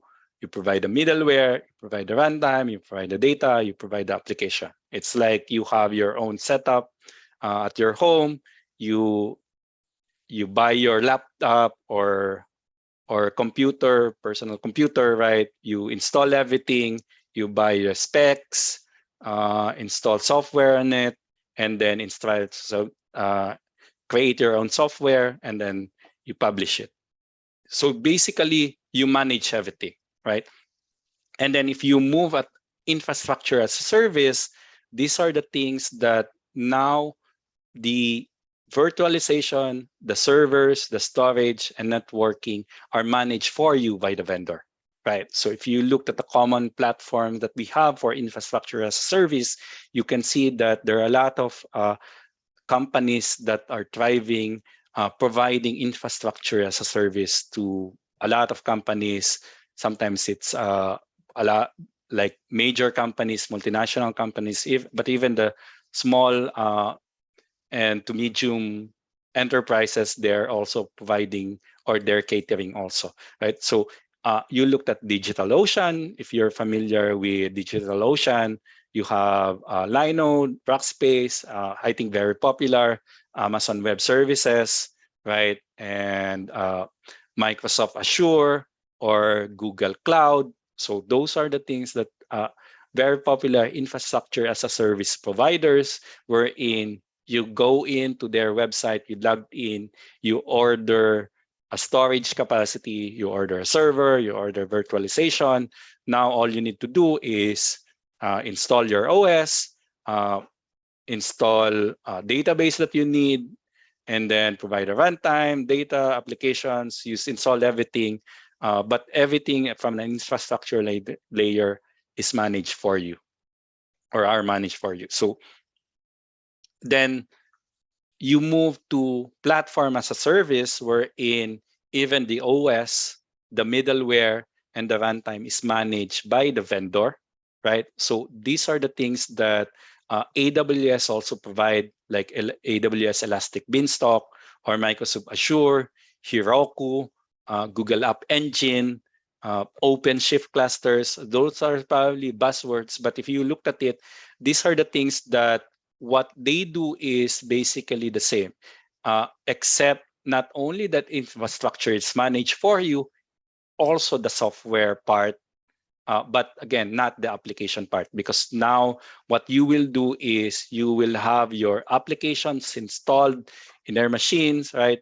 And then you still be able to manage your own application, right? So you decide whether you install, let's say, a WordPress in that platform, or what's other popular uh, software that you want to host. So basically, or you will be putting in their hosting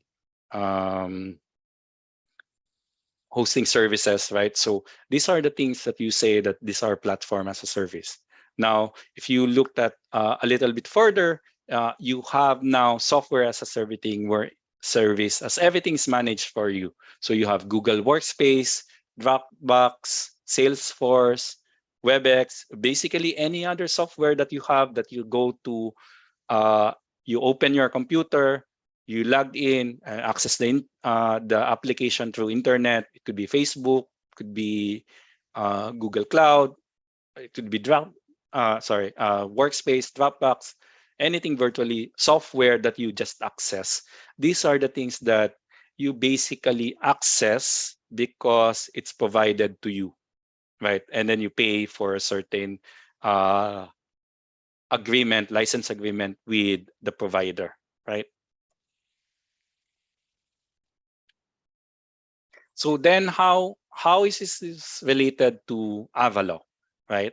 So this is where we say that Avaloq as a company provides software as a service to banks as well. So you can see here we have a Avaloq banking suite that in a whole layer, this is a software as a service illustration of how banks can utilize Avaloq or partner with Avaloq to provide, as I mentioned earlier, wealth management platform or any other financial software that they can use to service their clients, right? So if you see an illustration here, number one that you can see here is the Avaloq core platform, which is the everything that we do, or the heart and soul of what we do is found in Avaloq core banking platform, right? So it covers banking execution and operations, includes modules for payment. Let's say if you want to process payments, or if you want to do investment and trading, lending, credit, portfolio management, everything it's in there as core, right?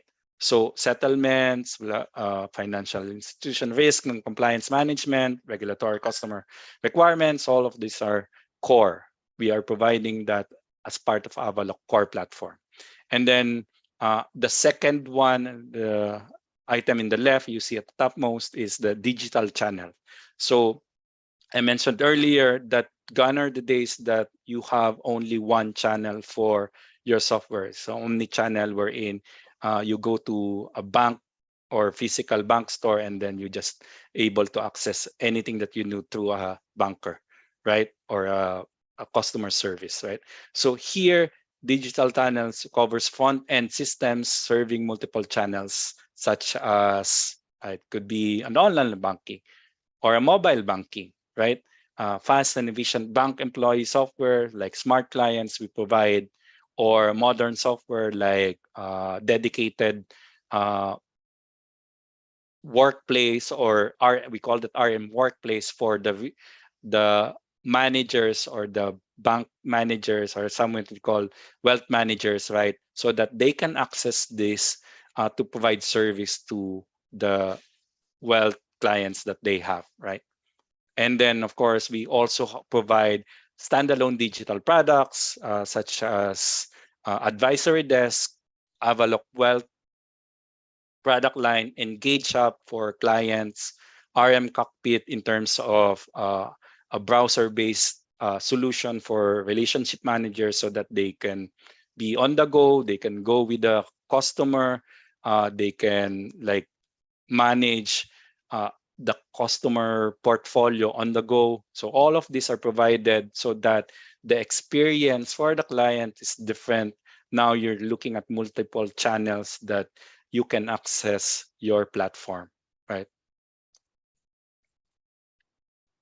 And then how does this translate, or how do we support this from a technology perspective? So this, because it's all good. You mentioned, Ronald, that Avaloc is providing this. Maybe you'd be asking how are we able to provide this? And then you go back to what I mentioned earlier of those software as a service. We break it down further into the typical aspects of the development, or how we provide software solution is basically you have an infrastructure layer, which is for SaaS customers that we have.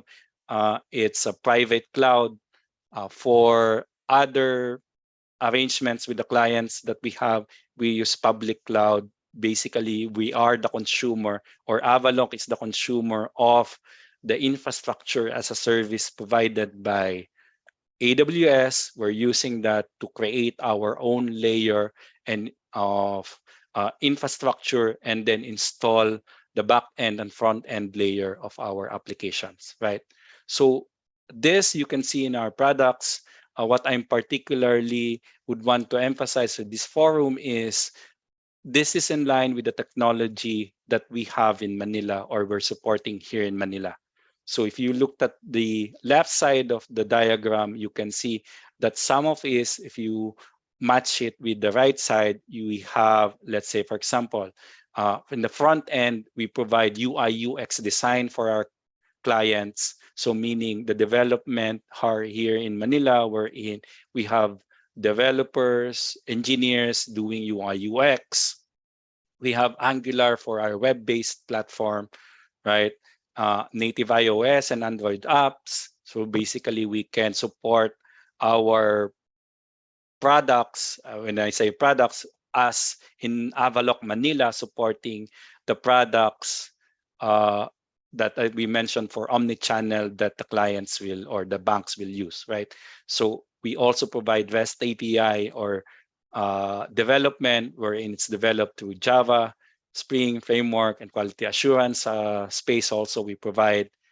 We have at the backend layer, we provide Spring Boot microservices. We have containerization of microservices, Oracle PLSQL, and other technologies. And some of it in the infrastructure layer, we provide DevOps, private cloud, release management, and service management. So all of these are provided. That you can see, if you see the ones highlighted, it is very particular. We highlighted some of the things in blue, wherein we are able to also have juniors, engineers, or fresh grads to join our team with this area, right? So these are open for grads to be able to experience technology and to grow with Avaloc, right? Those are the things that you can look or expect for Avaloq Manila, because we're really building a strong team here in Avaloq Manila.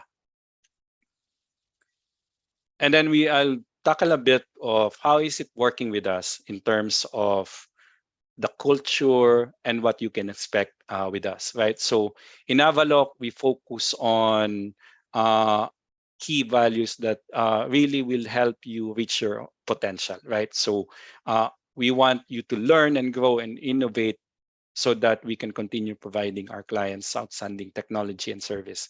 And I say this in a sense that it's always good to be part of a company wherein you contribute to the overall growth of the company, and the Avaloq community or the corporation or the company itself looks at it as for their primary focus for growth is or how they will achieve growth is by or through their people, right? So we looked at this as it's a win-win situation for uh, our people to learn and grow so that we can provide better services so that our clients can enjoy better services from our products as well. So we can give a lot of ways on how you will grow your career. We have different career tracks. We have international experience. We looked at the right side. You can see that there's a proficiency level. You can start from a grad. You can move to software engineer, mid-level software engineer, senior software engineer, expert software engineer, and you move to a different role wherein you focus now on leadership. That's also very much in line with your career. So there are proficiency levels.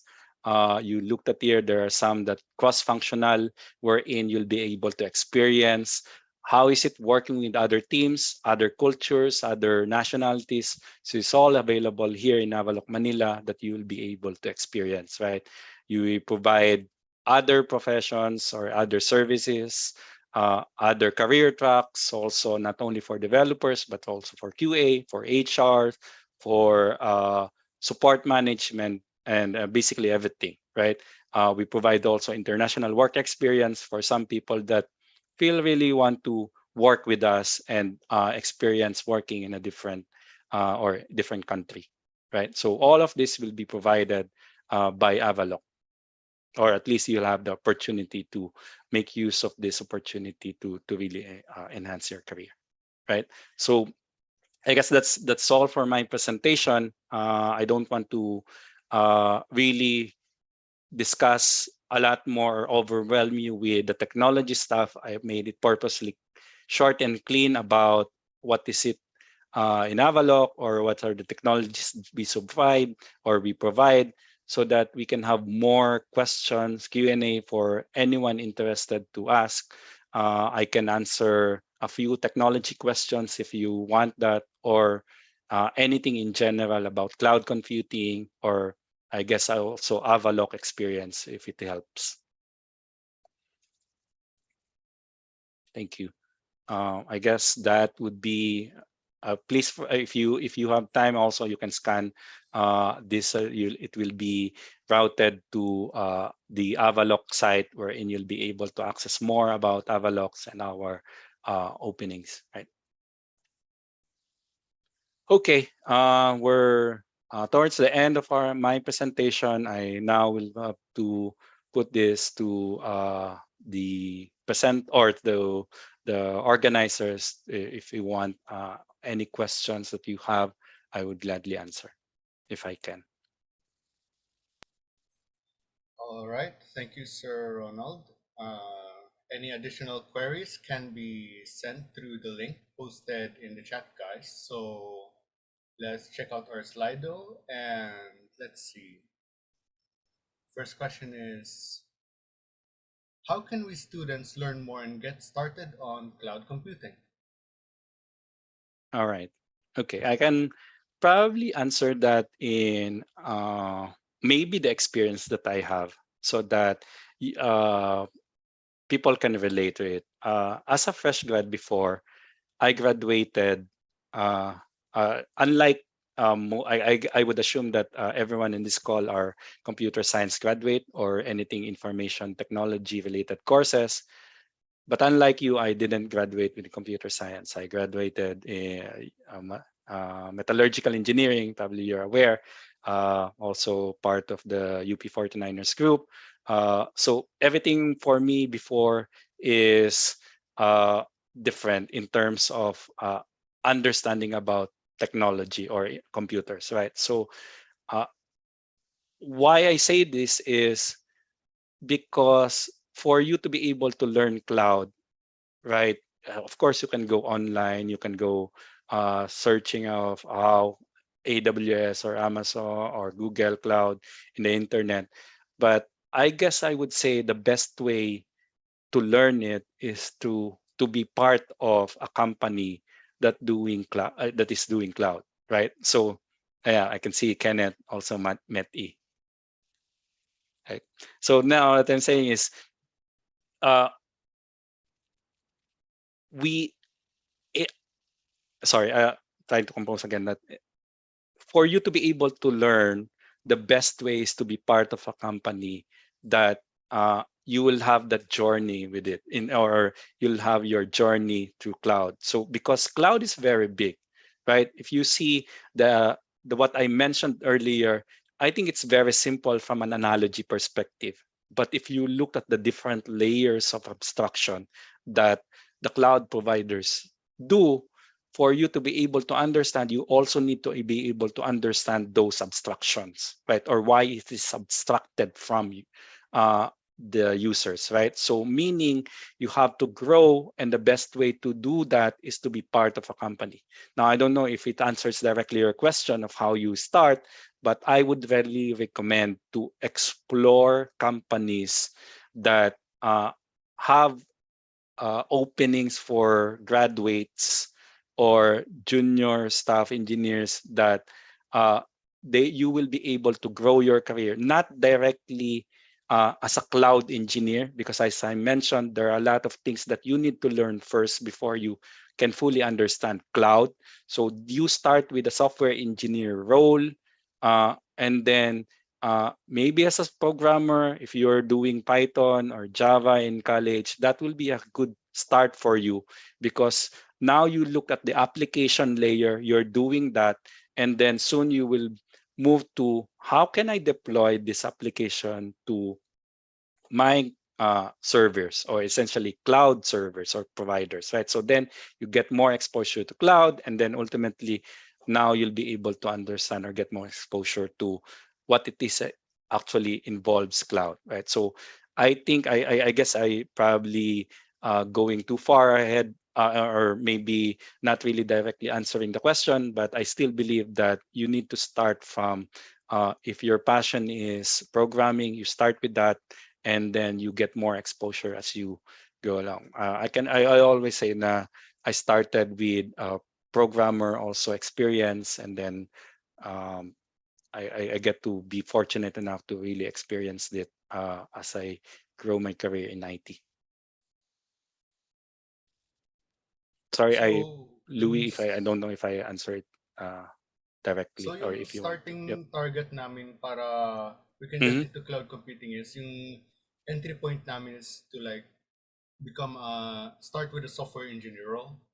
I would say so, but that's not all of it in terms of uh, career or cloud exposure. It could be also like support for cloud, but definitely if you're looking at if you parang tingnan mo if you're familiar with LinkedIn, go to your LinkedIn career. Probably I would also advise everyone to create their own LinkedIn. Tingnan mo yung mga openings for fresh grad. You'll see that uh, close to zero or wala talaga that you'll see na cloud engineer for fresh grad. If you filter, like, there's none, because cloud experience, as I mentioned kanina, is it's so big that companies would prefer people that already have experience in other areas before they move you to cloud computing or cloud activities or work, no? So I still think that software engineering is the best one, but still you can also work with support, wherein you'll have more of support understanding of the infrastructure. Could be if they are taking fresh grads also, that should be also good. Or even QA, quality assurance, meaning testing for those not so technical person, but they would like to be involved in not programming, but more on understanding how to ensure that the systems that they have are quality checked, or at least with quality. No, so software engineer pa rin, I guess. Okay, next question. Does Avalok have an internship program? Uh, yes, we have. I don't know if it's formal uh, right now, but not entirely in different areas. But I, for one, can say na one of my goal is, as a technology leader, is to create a graduate program for Avalok. No, so right now there's really no structured. I would say na walang direct na internship program for technologies. But this is my goal, and hopefully we'll be able to come up with something like that in a few months, so that people from university, right, or grads from university will be able to come in, uh, start with what they do best, which is we will provide more of a classroom led type learning experience for them until they are ready to be really working with the product. So short answer is meron, pero hindi pa structured. So I think I will let HR, if you have questions, answer that once you go to the website. You can check, or you can send your resumes if it's needed. They can help assist you with that. Right, thank you. Next question. Suppose na employee ako sa Mhm. Avalok, and say na gusto kong mag-transition sa isang role Aha. sa ibang role sa company, or like may gusto akong Mhm. improvement skill eh. Pwede ba ako mag-request ng like on-demand like training for that? Yes, definitely. Kasi sa amin, in Avalok, and I say this from experience kasi medyo matanda na rin ako, madami na rin akong experience. But one of the good things about Avalok is we provide that opportunity for people to move. In fact, we have some, I'm not sure if you're familiar with Udemy, no? Those are yung classroom-led training na online, no? We provide that for all our employees for free.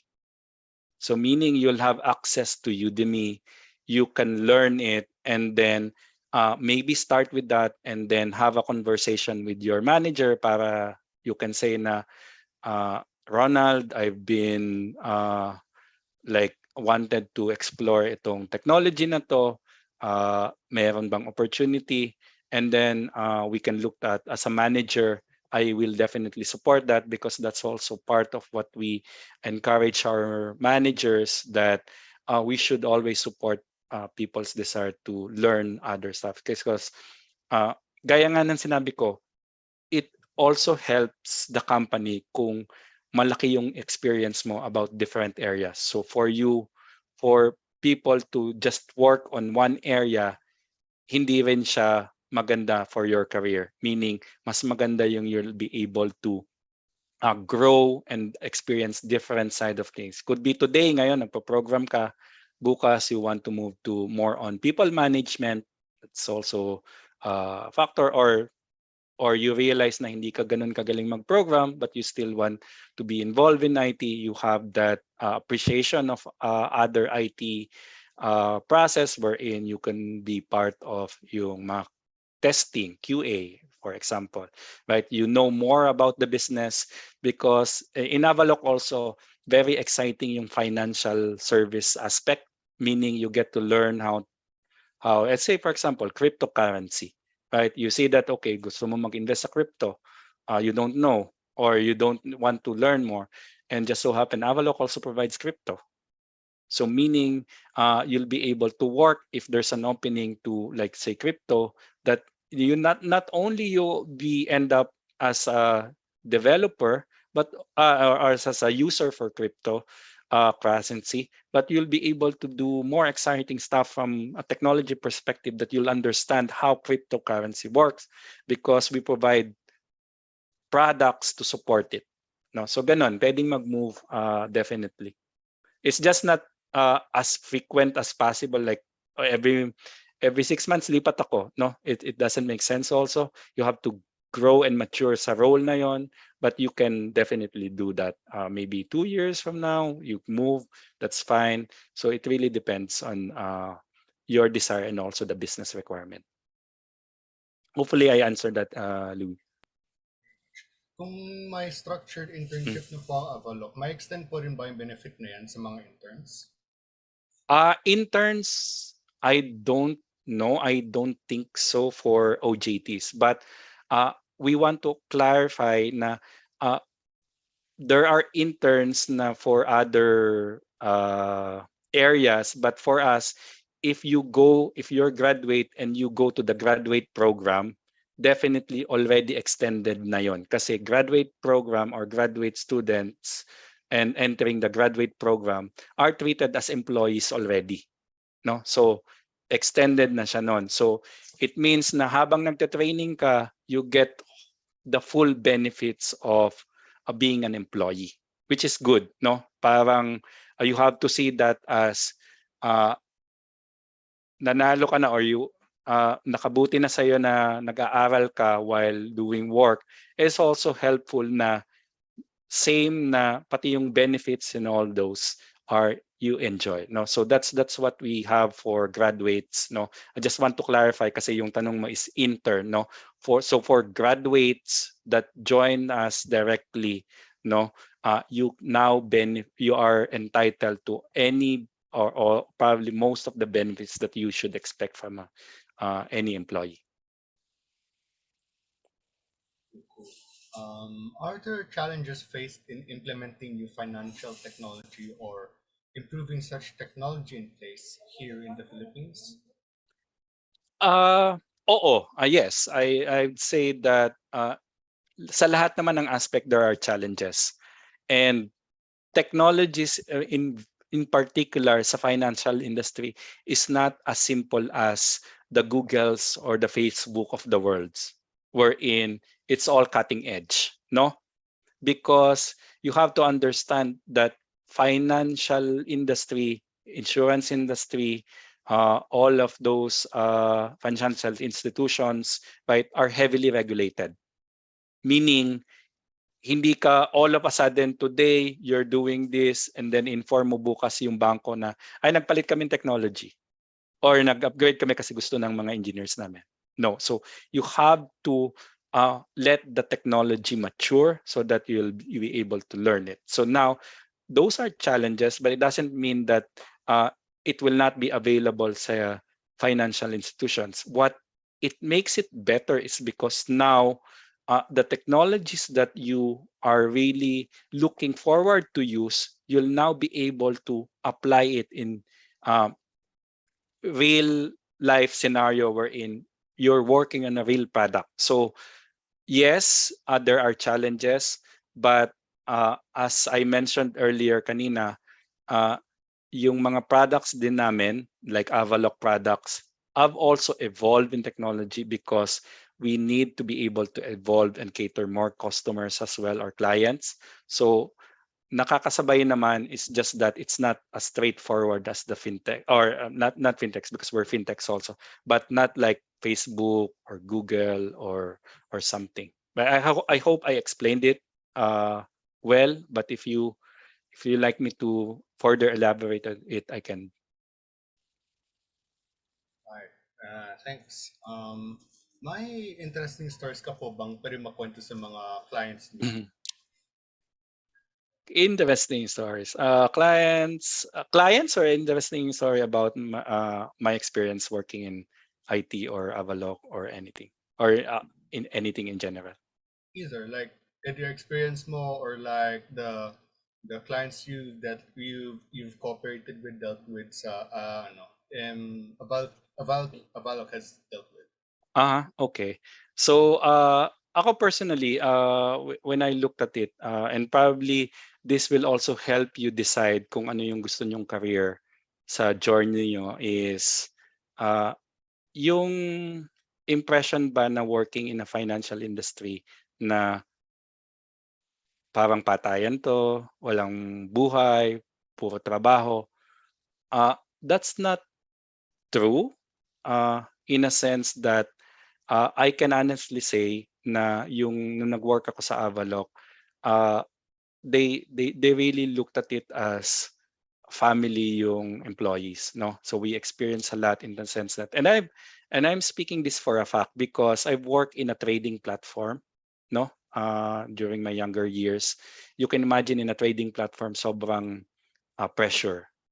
The moment that a system doesn't work, you lose millions and millions of dollars, no? Kasi everything's not working, right? So parang magko-compile yan. So that said, no, Avalok, even if it's still in financial industry, no, you can still classify it as Avalok as financial service provider or fintechs. You're still gonna enjoy, especially for young ones, no, a sense of like satisfaction na you'll be able to grow your career, and at the same time, um, hindi siya katulad ng impression na sobrang hirap to be working in a financial institution, no? And then at the same time, Avalok, I think also we're addressing this in a sense that we're working with HR to have more branding for Avalok here, especially in Philippines. Pero if you look Avalok, if you search Avalok sa Google globally, we are a global company. We have a very good software base or client base, especially sa Switzerland, no? Most of our clients trust Avalok, so you'll get to experience that. I think from a experience side of it, so far all positive that I can definitely say working in Avalok. It's really something that for fresh grads I can really say na uh, you you check your options, you looked at what's best for you. But I think one good thing about Avalok is we have some opportunities in store for you. I don't know if I answered directly or you're looking for a different experience or something that I would you want me to share. Yeah, that's great. Thanks, Sir Ronald.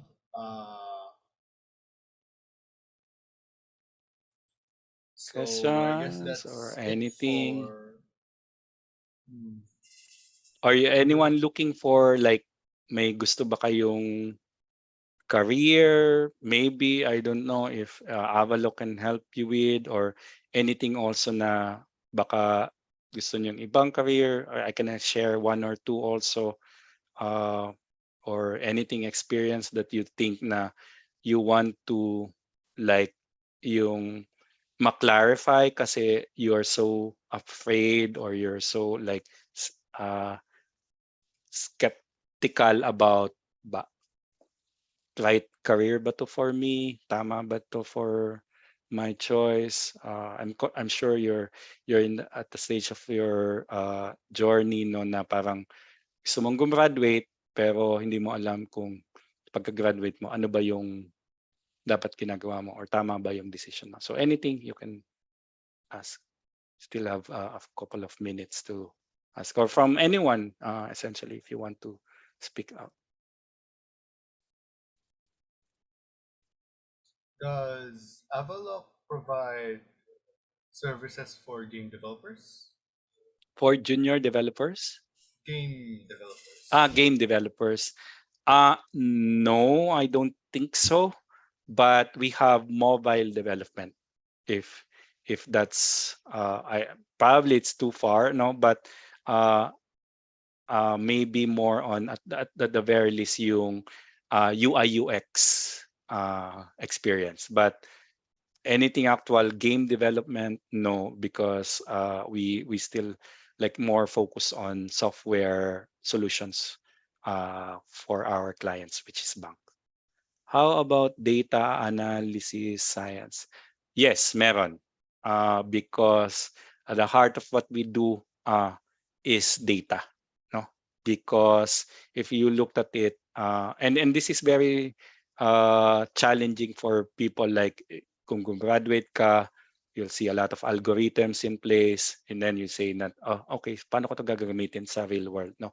But yes, we have. In fact, not only do we do have data analysis, we also provide data insight. Meaning, there's a movement now na, and I also like to believe na tama yon in a sense that today, if you have data, sa sobrang dami ng data na nakukuha mo, whether that's Facebook, Twitter, Instagram, or anything web or anything, if you cannot make sense out of that data, walang kwenta yon, no? Meaning, right, what we instead focus, and this is the shift of paradigm in not only in companies but also hopefully in our universities, wherein the shift should be on not only on data science but also on data, probably it's covered in data science, but more on insights. Meaning, how do you make sense of the data? What do you benefit from it? So I'll give you one example of our product in relation to the data analysis. Now we have a product, insights, wherein all of those portfolio, all of those data crunching that you see, we use a software to crunch it, to present it, so that clients will have more insights of the portfolio that they have. Meaning, they can say na, bakit parang ako lang ang nag-i-invest dito sa stock na to or something? Because they can see na, okay, sa insights pala, halos lahat nagsasell na dito sa portfolio na to. So then you can make use of that data to the benefit of our clients. So yes, short answer, yes. Long answer, hindi lang data analysis, but we provide insights to clients. But again, the heart and soul of that is data. All right, thank you very much for that interesting discussion. Mm-hmm. This last destination definitely wasn't the least, and as a token of our gratitude, we would like to give you this certificate of appreciation.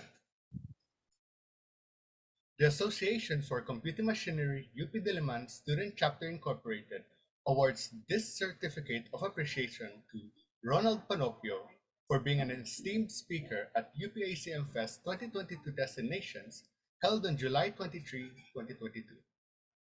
Signed by Macy Tan and Luis Adana. Let's have a snapshot to commemorate this wondrous event. 3, 2, 1. Smile. Thank you. Thanks, Serge. So thanks very much again, Sir Ronald Panopio. Salamat. Yep. And with that, we'll be having our final raffle draw for today. Who will be the final winner? Who will be the lucky winner? The RNG goddess has blessed you.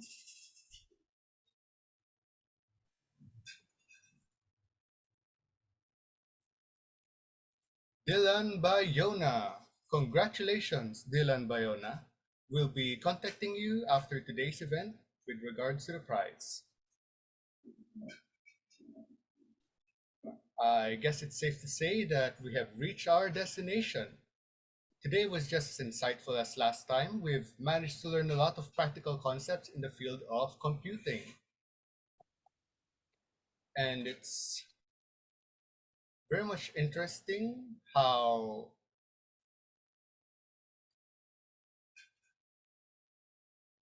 in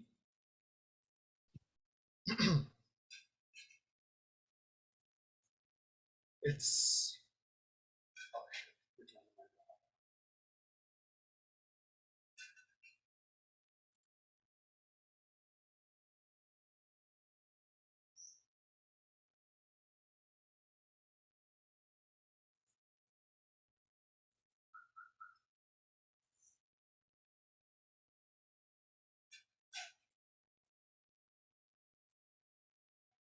Sorry about that. So it's actually pretty interesting how computational thinking isn't just as cut and dry as we think of it, like just telling a computer what to do. It's not just a skill. It's not the skill. It's a process, which is divided into skills: decomposition, pattern recognition skills that we humans can apply, can utilize, and skills that we can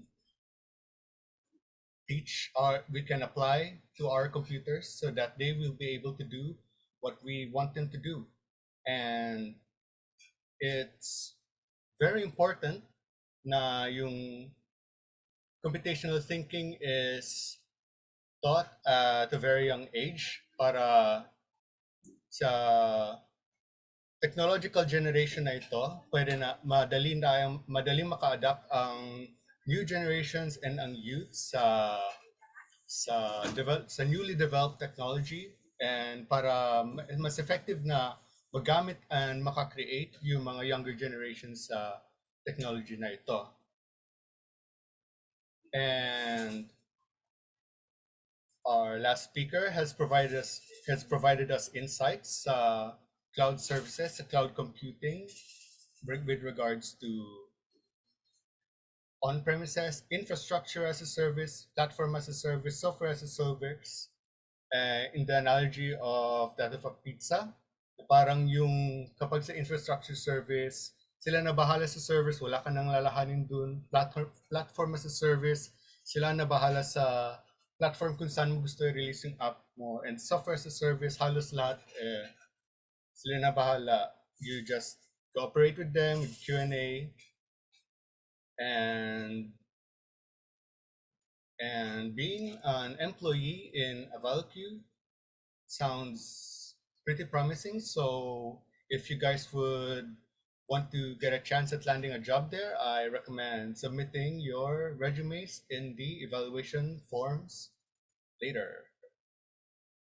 But things don't truly end here. With every ending comes a new beginning. ACM Fest is a celebration of the initiatives we've had and a promise to continue supporting advancements in the field of computing. And with that promise comes new exciting opportunities. Let's have a glimpse of what's to come with our chairperson for this upcoming academic year, Ms. Macy Erin Tan. A virtual round of applause, everyone.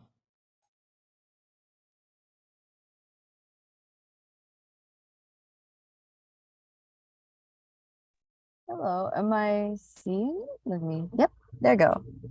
So, good afternoon, everyone. I hope ACM Fest 2022 has been a very insightful and pleasant experience for everybody. That these 2 days of learning have given you new ideas and showed you more about the emerging areas in technology. I would first like to thank our speakers who have generously given their time to speak about their expertise. For the participants who joined us on this journey, we thank you for sparing some of your time to attend and learn. For our alumni who have supported us, attended the talks, we appreciate the time you took from your day to drop by.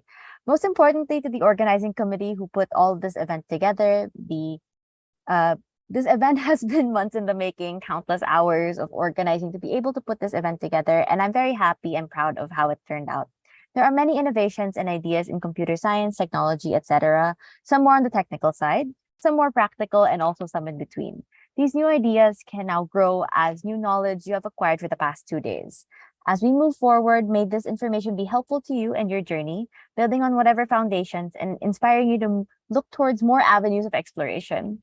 And we, as UPACM, will continue to give other learning experiences during our other events this upcoming year.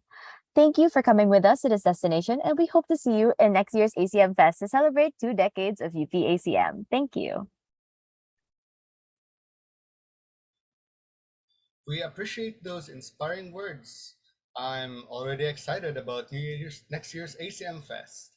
Before we formally close the event, let's have a photo with the audience as a remembrance for this year's ACM Fest. You're encouraged to turn in your camera so we can get a good photo. Don't be shy.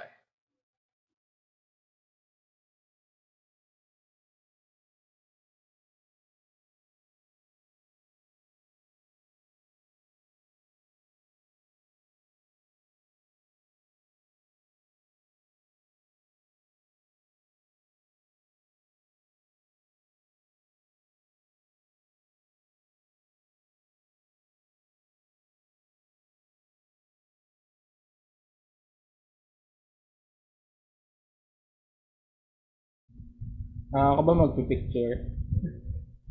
Go Sige, ako ahead. na lang. Ako na lang. 3, 2, 1. Smile! Thank you.